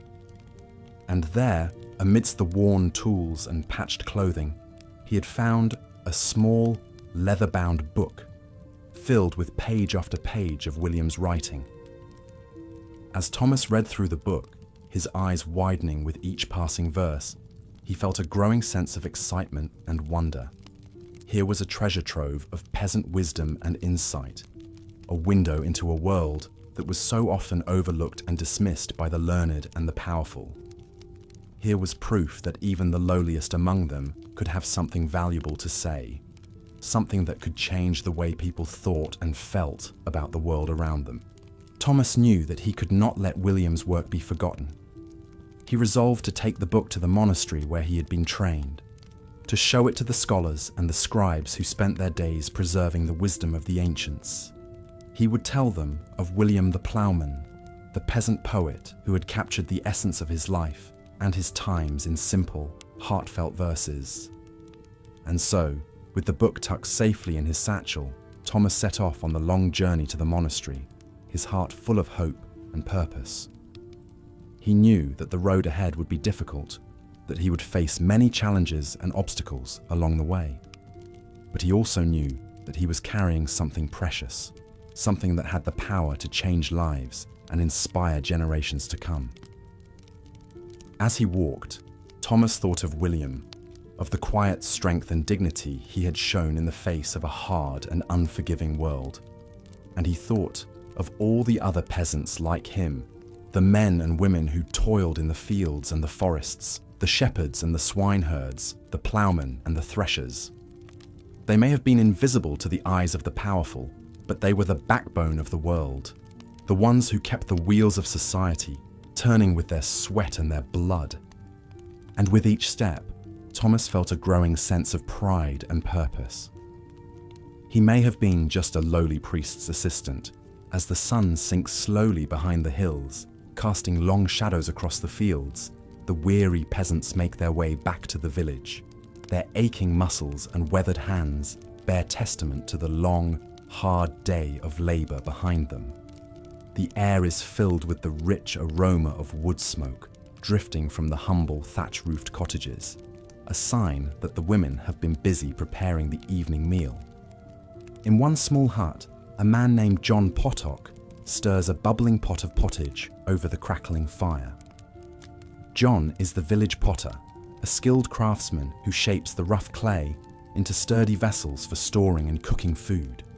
It's a respectable trade, passed down from father to son, but the work is grueling.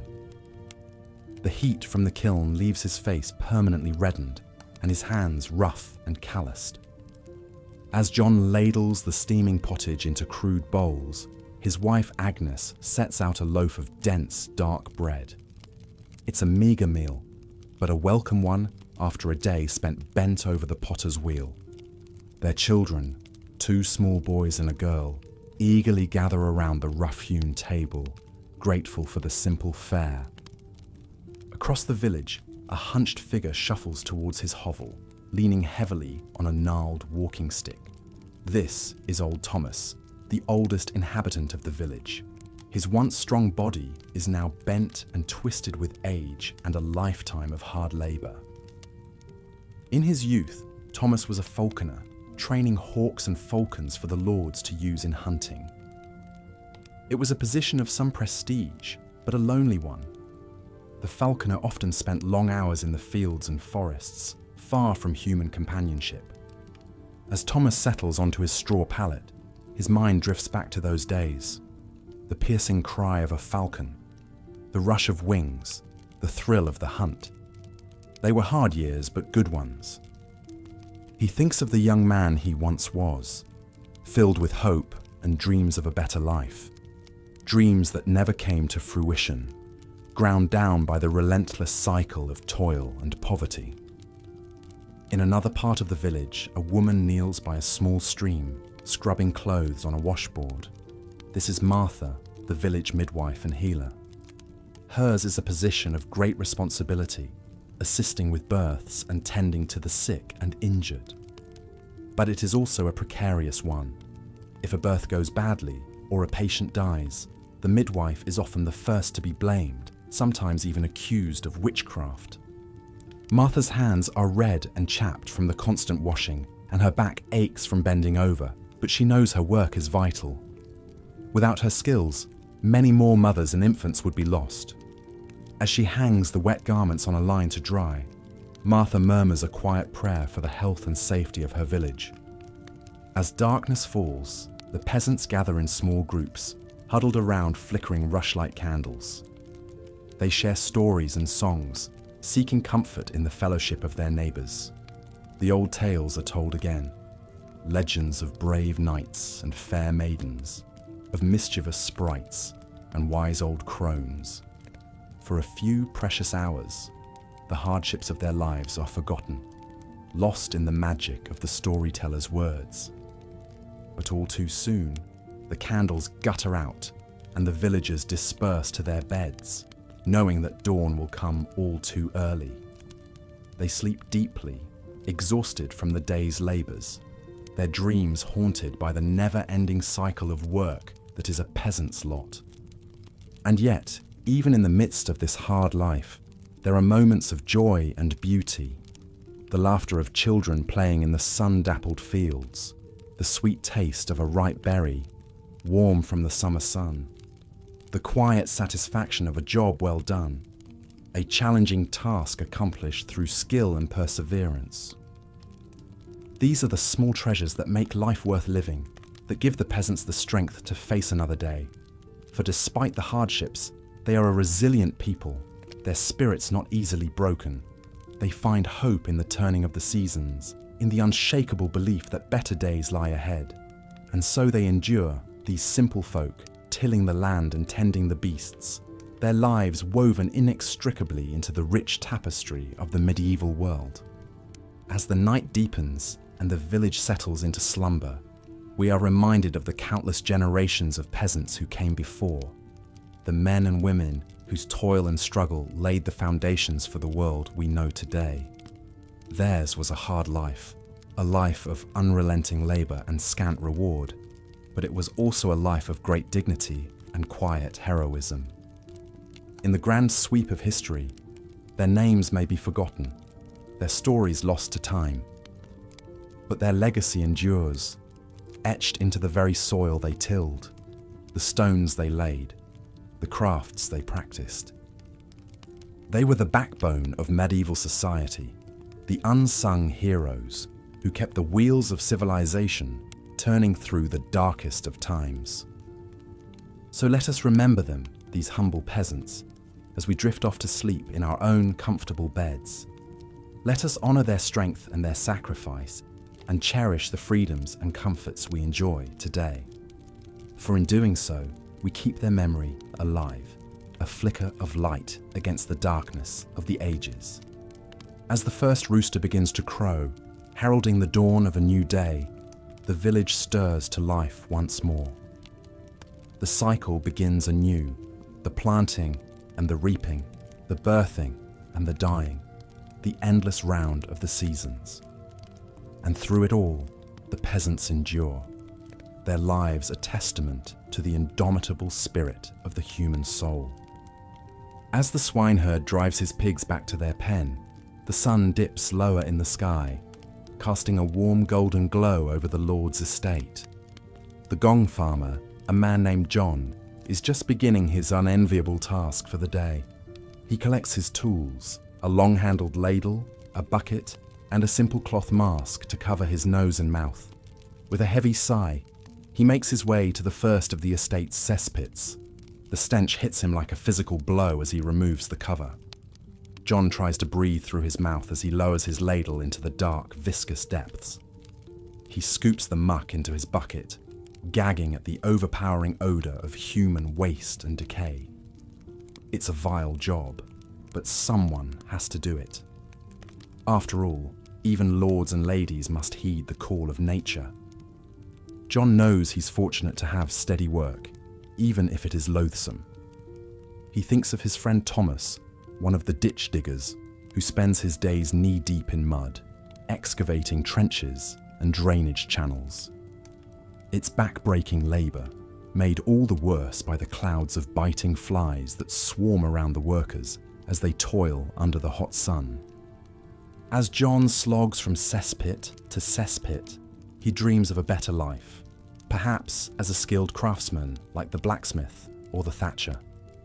But such trades are often passed down from father to son, and John's father was a gong farmer, as was his father before him.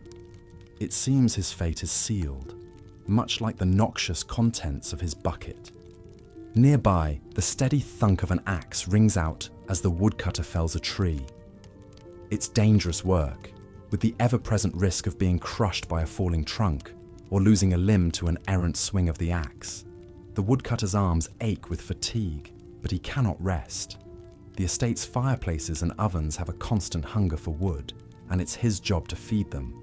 The woodcutter's thoughts drift to the wild tales he's heard of the charcoal burners who live deep in the forest. They're a strange, solitary breed, spending months at a time tending their smouldering mounds of wood. Some say they have secret knowledge of the old ways, of pagan rites and forest spirits. Others whisper that they're outcasts, driven to the margins of society by misdeeds or madness. As the woodcutter pauses to wipe the sweat from his brow, he catches sight of a procession winding its way towards the village churchyard. At its head is the stocky figure of Tom Dunn, the gravedigger. He's a grim, taciturn man, well suited to his macabre trade. There's no shortage of work for Tom, what with the frequent outbreaks of disease, the harsh winters, and the occasional violence between feuding lords.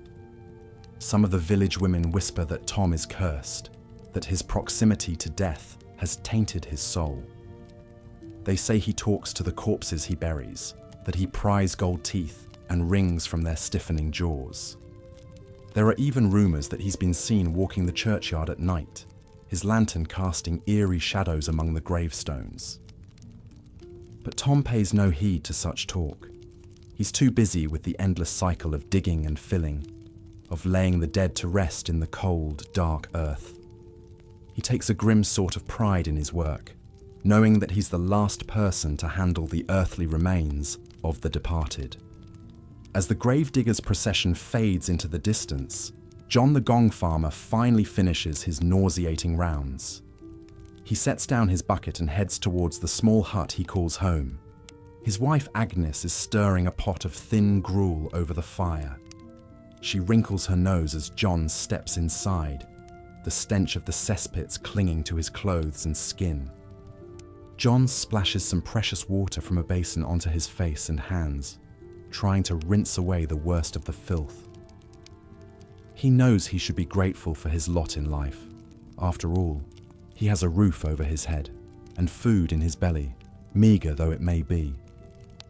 But sometimes he dreams of a world where a man's worth isn't measured by the sweat on his brow or the calluses on his hands. He thinks of the stories he's heard of the great cities, where scholars debate in grand halls and merchants grow fat on the profits of their trade. He wonders what it would be like to have the freedom to choose his own path, to be more than just a cog in the feudal machine. But such thoughts are dangerous for a mere peasant. John knows that his place is here, toiling on the Lord's estate from cradle to grave. It's the way things have always been, and the way they always will be. As John settles down to his meagre supper, he thinks of the day ahead, of the cesspits that will need emptying, the fields that will need ploughing, the livestock that will need tending. It's a never-ending cycle of sweat and struggle, but it's the only life he knows. And yet, even in the midst of this bleak existence, there are moments of joy and connection. The laughter of children playing in the village square, the warmth of Agnes's smile, the simple pleasure of a full belly and a fire on a cold night. These are the things that keep John going, that give him the strength to face another day of toil and hardship. They're small comforts, but in a world where life is so often nasty, brutish, and short, they're enough to sustain him. As the last light fades from the sky and the stars begin to glimmer overhead, John closes his eyes and lets the weariness overtake him. Tomorrow will bring more of the same, more filth, more sweat, more aching muscles and blistered hands. But for now, he can rest and dream of a world beyond the confines of his humble existence. The village settles into its nightly rhythm. The low murmur of families gathered around hearths, the occasional bleat of a goat or whinny of a horse, the distant hoot of an owl in the woods. The peasants slumber, their bodies and minds spent from the day's labours. But even in sleep, they're not entirely free. Their dreams are haunted by the spectre of hunger, of sickness, of the capricious whims of their feudal lords.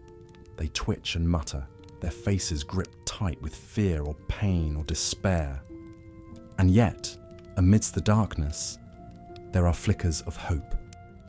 The dream of a better life, of a world where a person's destiny isn't dictated by the circumstances of their birth. It's a fragile flame, constantly threatened by the harsh winds of reality, but it endures nonetheless. For the peasants know deep in their weary bones that change is coming.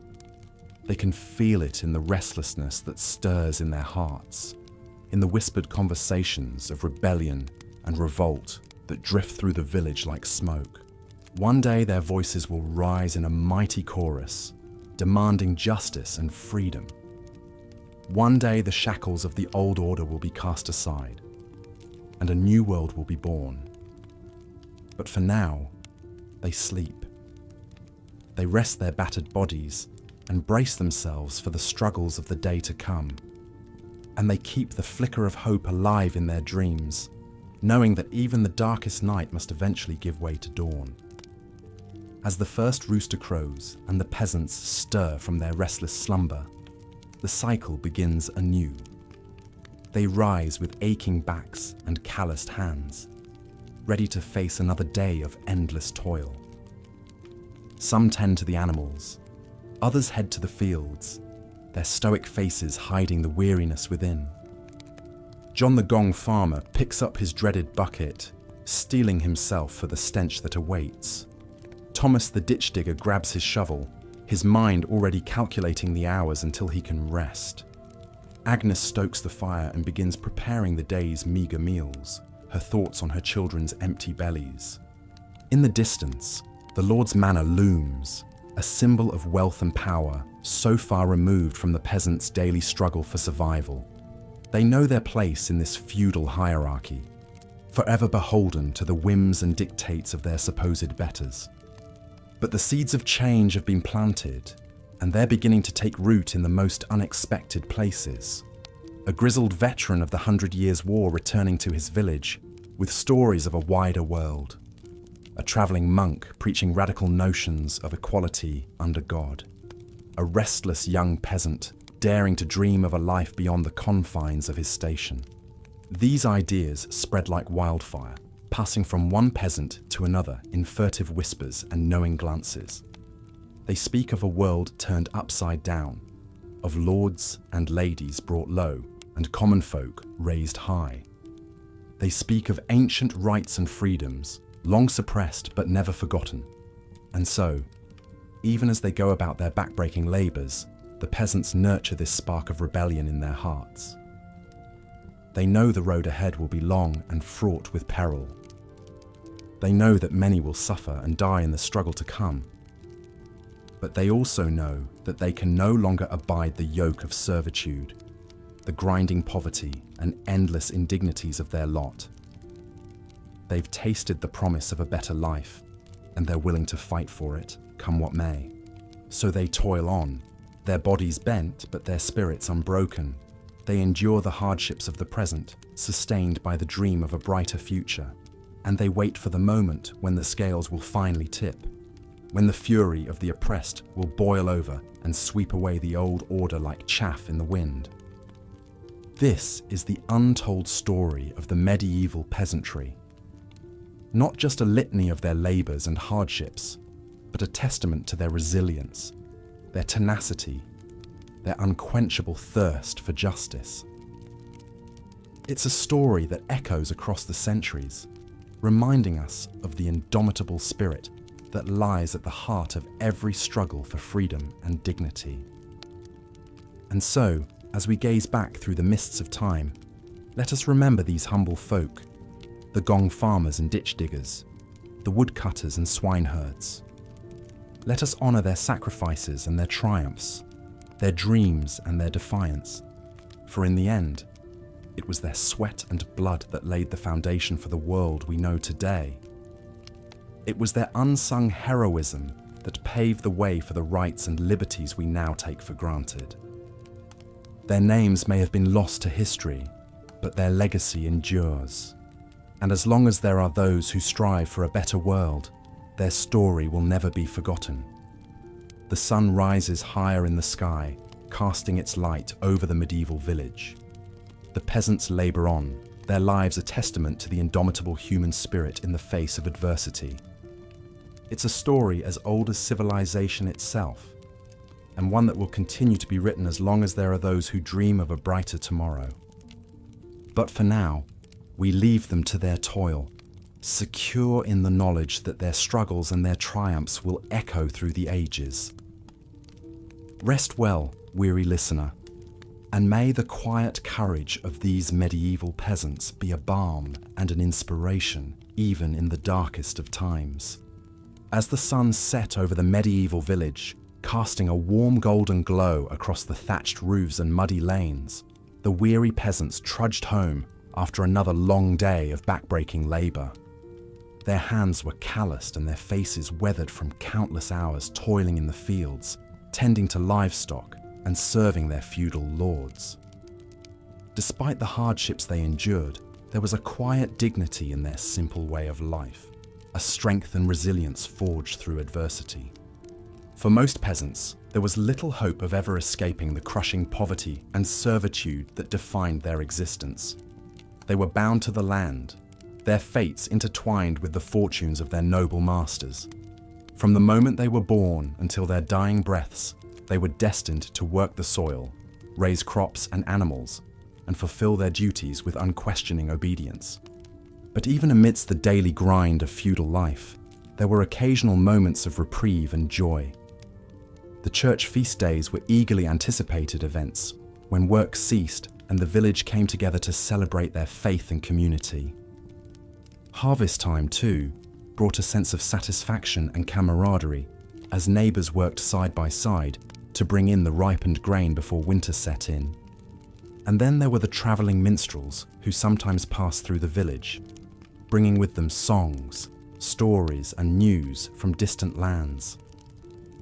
For a few precious hours, the peasants could forget their troubles and lose themselves in tales of brave knights, fair maidens, and mystical creatures. It was a rare glimpse of a world beyond their own narrow confines. Yet despite these fleeting pleasures, the life of a medieval peasant was one of unrelenting hardship and struggle. They were at the mercy of the elements, vulnerable to droughts, floods, and blights that could destroy their crops and bring famine in their wake. They lived in constant fear of disease, with no understanding of how to prevent or treat the maladies that stalked their communities. And always, there was the spectre of war, of marauding armies that could lay waste to their fields and homes, leaving them destitute and starving. Perhaps it was no wonder, then, that the dream of freedom and a better life smouldered in the hearts of many peasants. Though they risked severe punishment or even death for defying their masters, there were those who dared to rebel against the oppressive feudal system. In England, the Peasants' Revolt of 1381 saw tens of thousands of commoners rise up against the nobility, demanding an end to serfdom and unfair taxation. Though the uprising was ultimately crushed, it sent shockwaves through medieval society and sowed the seeds of change that would slowly take root in the centuries to come. As night fell and the peasants settled into their humble abodes to rest their aching bodies before another day of toil began, one could only imagine the dreams that drifted through their minds. Dreams of a life unshackled from the bonds of servitude, of a world where they were masters of their own destinies. They may have been the lowliest members of medieval society, but in their hearts burned a fierce and unquenchable spirit. A spirit that would endure through the ages and pave the way for the freedoms we enjoy today.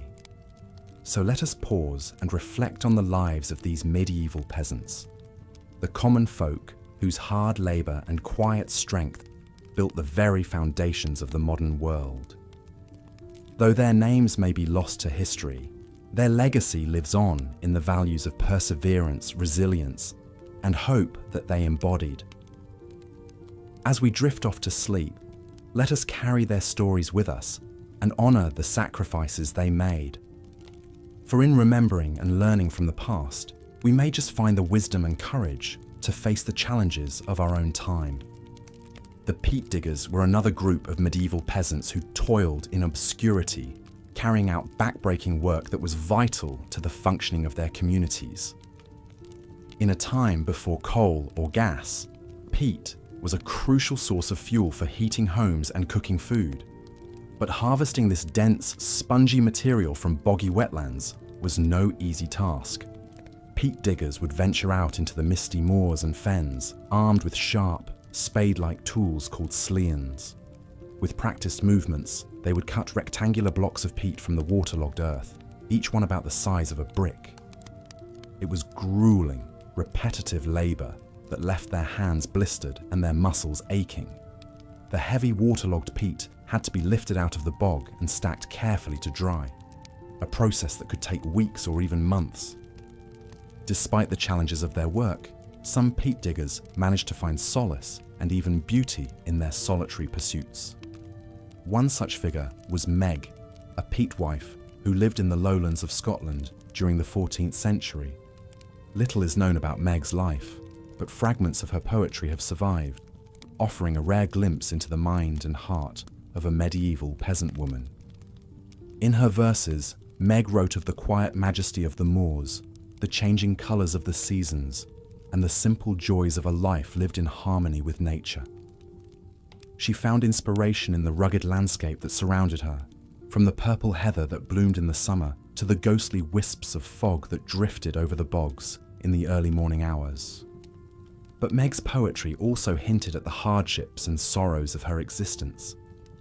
She wrote of the aching loneliness of long days spent in the peat fields, far from the companionship of her fellow villagers. She mourned the loss of loved ones taken too soon by disease or accident, and grappled with the bitter injustice of a world that seemed to value the wealthy and powerful over the humble and hard-working. Despite the challenges she faced, Meg's words reveal a woman of deep sensitivity and resilience, one who found beauty and meaning in even the most difficult of circumstances. Her poetry stands as a testament to the enduring human spirit, and a reminder that even in the darkest of times, there is always room for hope and creativity to flourish. As we contemplate the life of Meg the peat wife and the countless other peasants who laboured in obscurity during the Middle Ages, we are reminded of the quiet strength and dignity of the common people. Though they may have been overlooked or dismissed by their social superiors, they played an essential role in shaping the course of history, laying the foundations for the world we know today. So let us remember and honour the peat diggers, the lime burners, the shepherds, and the ploughmen, all the humble labourers who toiled in the fields and villages, of medieval Europe. Their stories may be largely lost to time, but their legacy lives on in the values of hard work, perseverance, and hope that they embodied. As we drift off to sleep, let us carry their memory with us and be inspired by their example to face the challenges of our own lives with courage and grace. The lives of medieval peasants were not solely defined by their work, of course.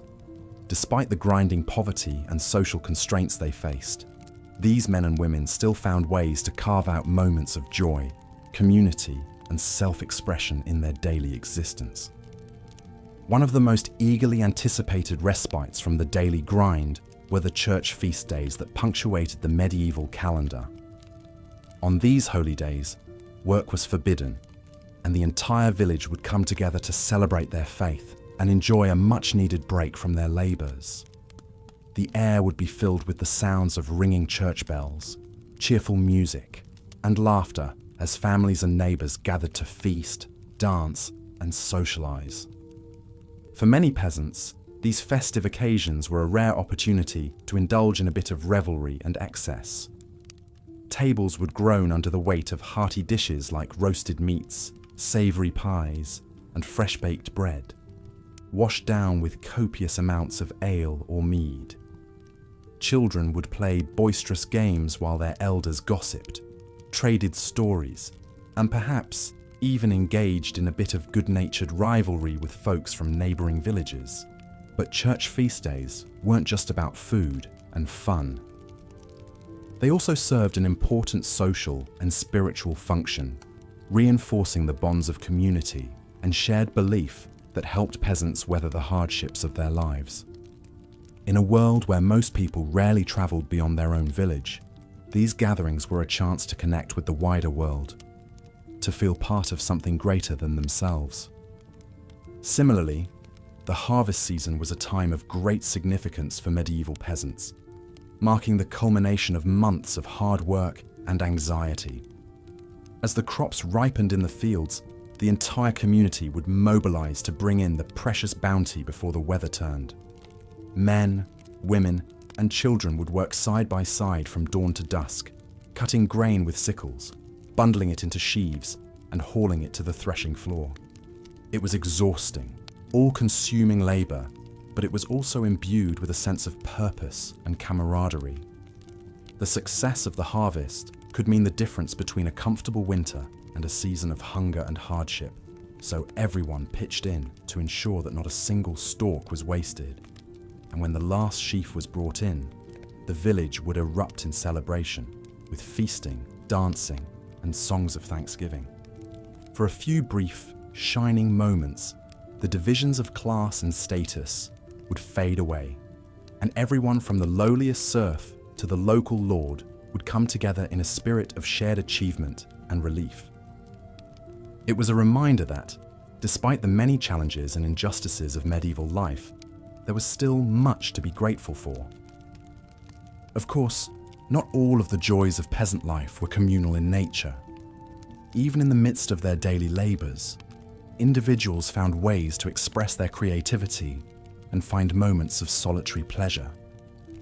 Many peasants were skilled craftsmen, creating beautiful objects like pottery, textiles, and ironwork in their spare time. Others found solace in music, poetry, or storytelling, using these art forms to give voice to their hopes, fears, and dreams. And then there were the small, everyday moments of beauty and wonder that punctuated even the bleakest of days. The sight of a rainbow arcing across a stormy sky, the sound of a nightingale's song drifting through the twilight, the feel of a cool breeze on a hot summer afternoon. These were the simple, ephemeral pleasures that reminded peasants of the magic and mystery of the natural world, even in the midst of their struggles. As we reflect on the lives of medieval peasants, it's easy to focus on the hardships and injustices they faced. But it's important to remember that these men and women were more than just the sum of their labours and their suffering. They were individuals with their own hopes, dreams, and moments of joy, however fleeting or hard-won. By striving to understand and appreciate the fullness of their experiences, we can gain a deeper sense of empathy and connection with those who came before us. We can find inspiration in their resilience, their creativity, and their ability to find beauty and meaning in even the most challenging of circumstances. And in doing so, we can perhaps learn to approach our own lives with a greater sense of perspective, gratitude, and grace. As we drift off to sleep, let us hold space in our hearts for the peasants of the Middle Ages and for all those throughout history whose stories have been lost or overlooked. Let us honor their struggles and their triumphs, their sorrows and their joys. And let us carry forward their legacy of perseverance, community, and hope as we face the challenges and opportunities of our own time. For in remembering and learning from the past, we may just find the wisdom and courage to build a brighter, more compassionate future for all. As the sun rose over the thatched roofs and smoke curled from the chimneys, the village began to stir. Roosters crowed their dawn chorus as weary peasants emerged from their humble huts to face another day of ceaseless toil. Life as a medieval peasant was a brutal existence of grinding poverty and backbreaking labor from sunup to sundown. Most were born into serfdom, bound to the land they worked and subservient to the whims of their feudal lords. They eked out a meager subsistence, toiling in the fields and forests, tending to livestock, and performing the menial tasks that kept the manor running. The feudal system that dominated medieval Europe was a rigid hierarchy with the king and nobility at the top and the lowly peasantry at the bottom. Though some freemen and yeoman farmers enjoyed a measure of independence, the vast majority were serfs who owed labour services and a share of their harvest to their lord in exchange for a small plot of land. They were not slaves in the strictest sense, for they could not be bought and sold like chattel, but they were far from free. A typical peasant family dwelled in a tiny 1 or 2 room hut, its walls woven from branches and its roof thatched with straw. If they were fortunate, they might have a packed dirt floor strewn with rushes and a smoky hearth for warmth and cooking, but many made do with even less. Their furnishings were simple and sparse, perhaps a straw pallet for a bed, a wooden chest or two, a rickety table and stools, a few clay pots, wooden bowls and spoons, and a precious knife or two rounded out their meagre possessions. Privacy was non-existent in these close confines shared with livestock. Diet was likewise sparse and monotonous, consisting mostly of coarse bread, pottage, a thin vegetable soup, and the occasional bit of salt pork or fish for the slightly better off. The poorest subsisted on little more than gruel and whatever vegetables they could grow. Hunger was a constant spectre, especially during lean winters or times of famine. A peasant's day began before dawn, rising from a fitful sleep to tend to the animals.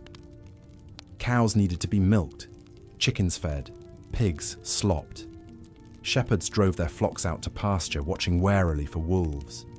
Goat herds scaled craggy hills and cliffsides with their nimble chargers in search of forage. Come daylight, most peasants headed to the fields that stretched beyond the village confines. Here, endless hours were spent in grinding, repetitive labor, planting and harvesting the wheat, rye, barley, oats, peas and beans that sustained the populace.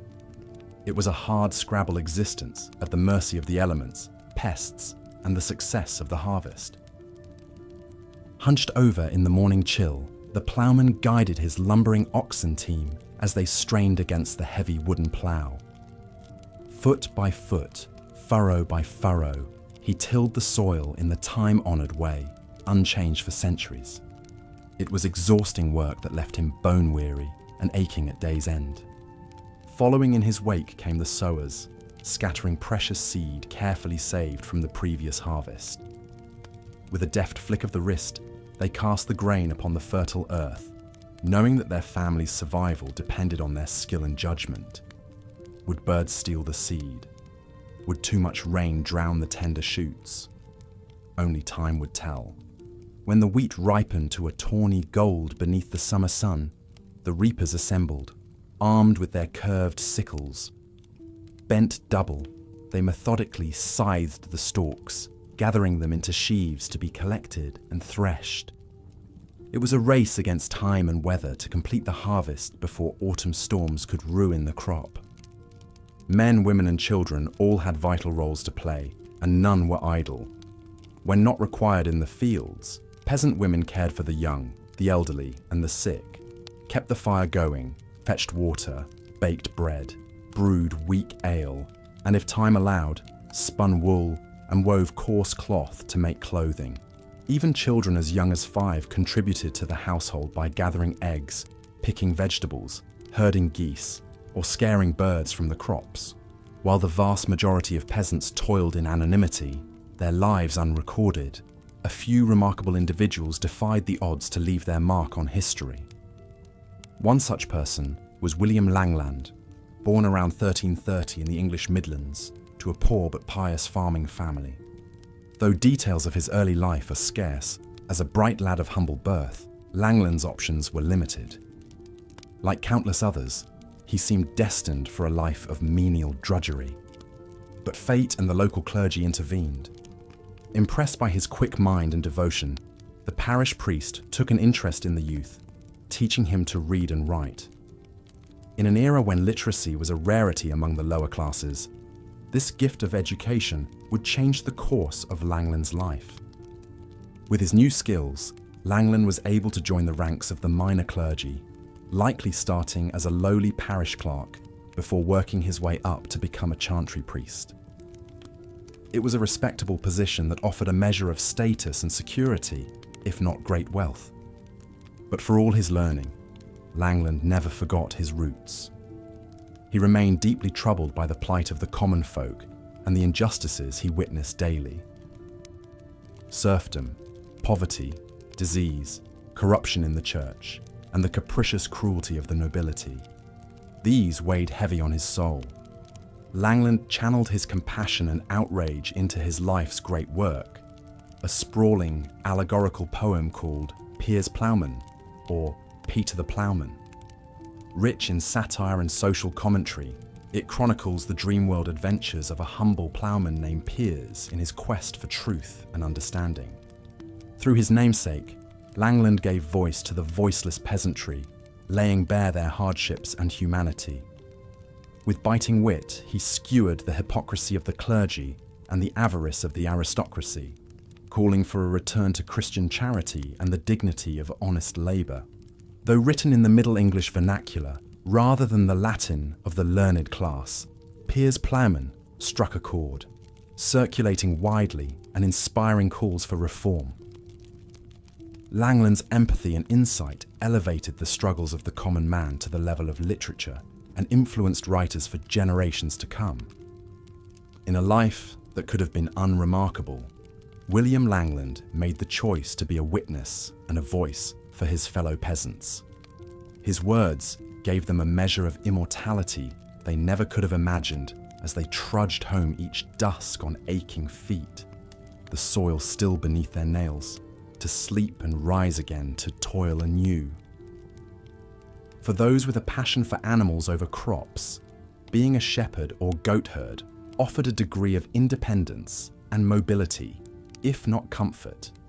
Entrusted with the Lord's valuable livestock, they spent their days roaming the hillsides and pastures, vigilantly guarding their woolly charges from predators and thieves. It was a lonely, rugged existence exposed to the elements. Shepherds thought nothing of bedding down with their faithful dogs beneath the stars, wrapped only in a rough woolen cloak for warmth. They were a resourceful breed, as adept at wielding a sling to fend off wolves as they were at playing a cheerful tune on a pipe during the long, slow hours of grazing. But even this pastoral idyll could be shattered by the cruel twists of fate, as the strange and sorry tale of Johanna the goose girl shows. Johanna was a simple maid, content in her humble lot tending the geese for the wealthy Franklin family on the outskirts of the village. With her gaggle of noisy, beady-eyed birds, she would wander the commons and fens, a slip of a girl, dwarfed by her squawking, flapping charges.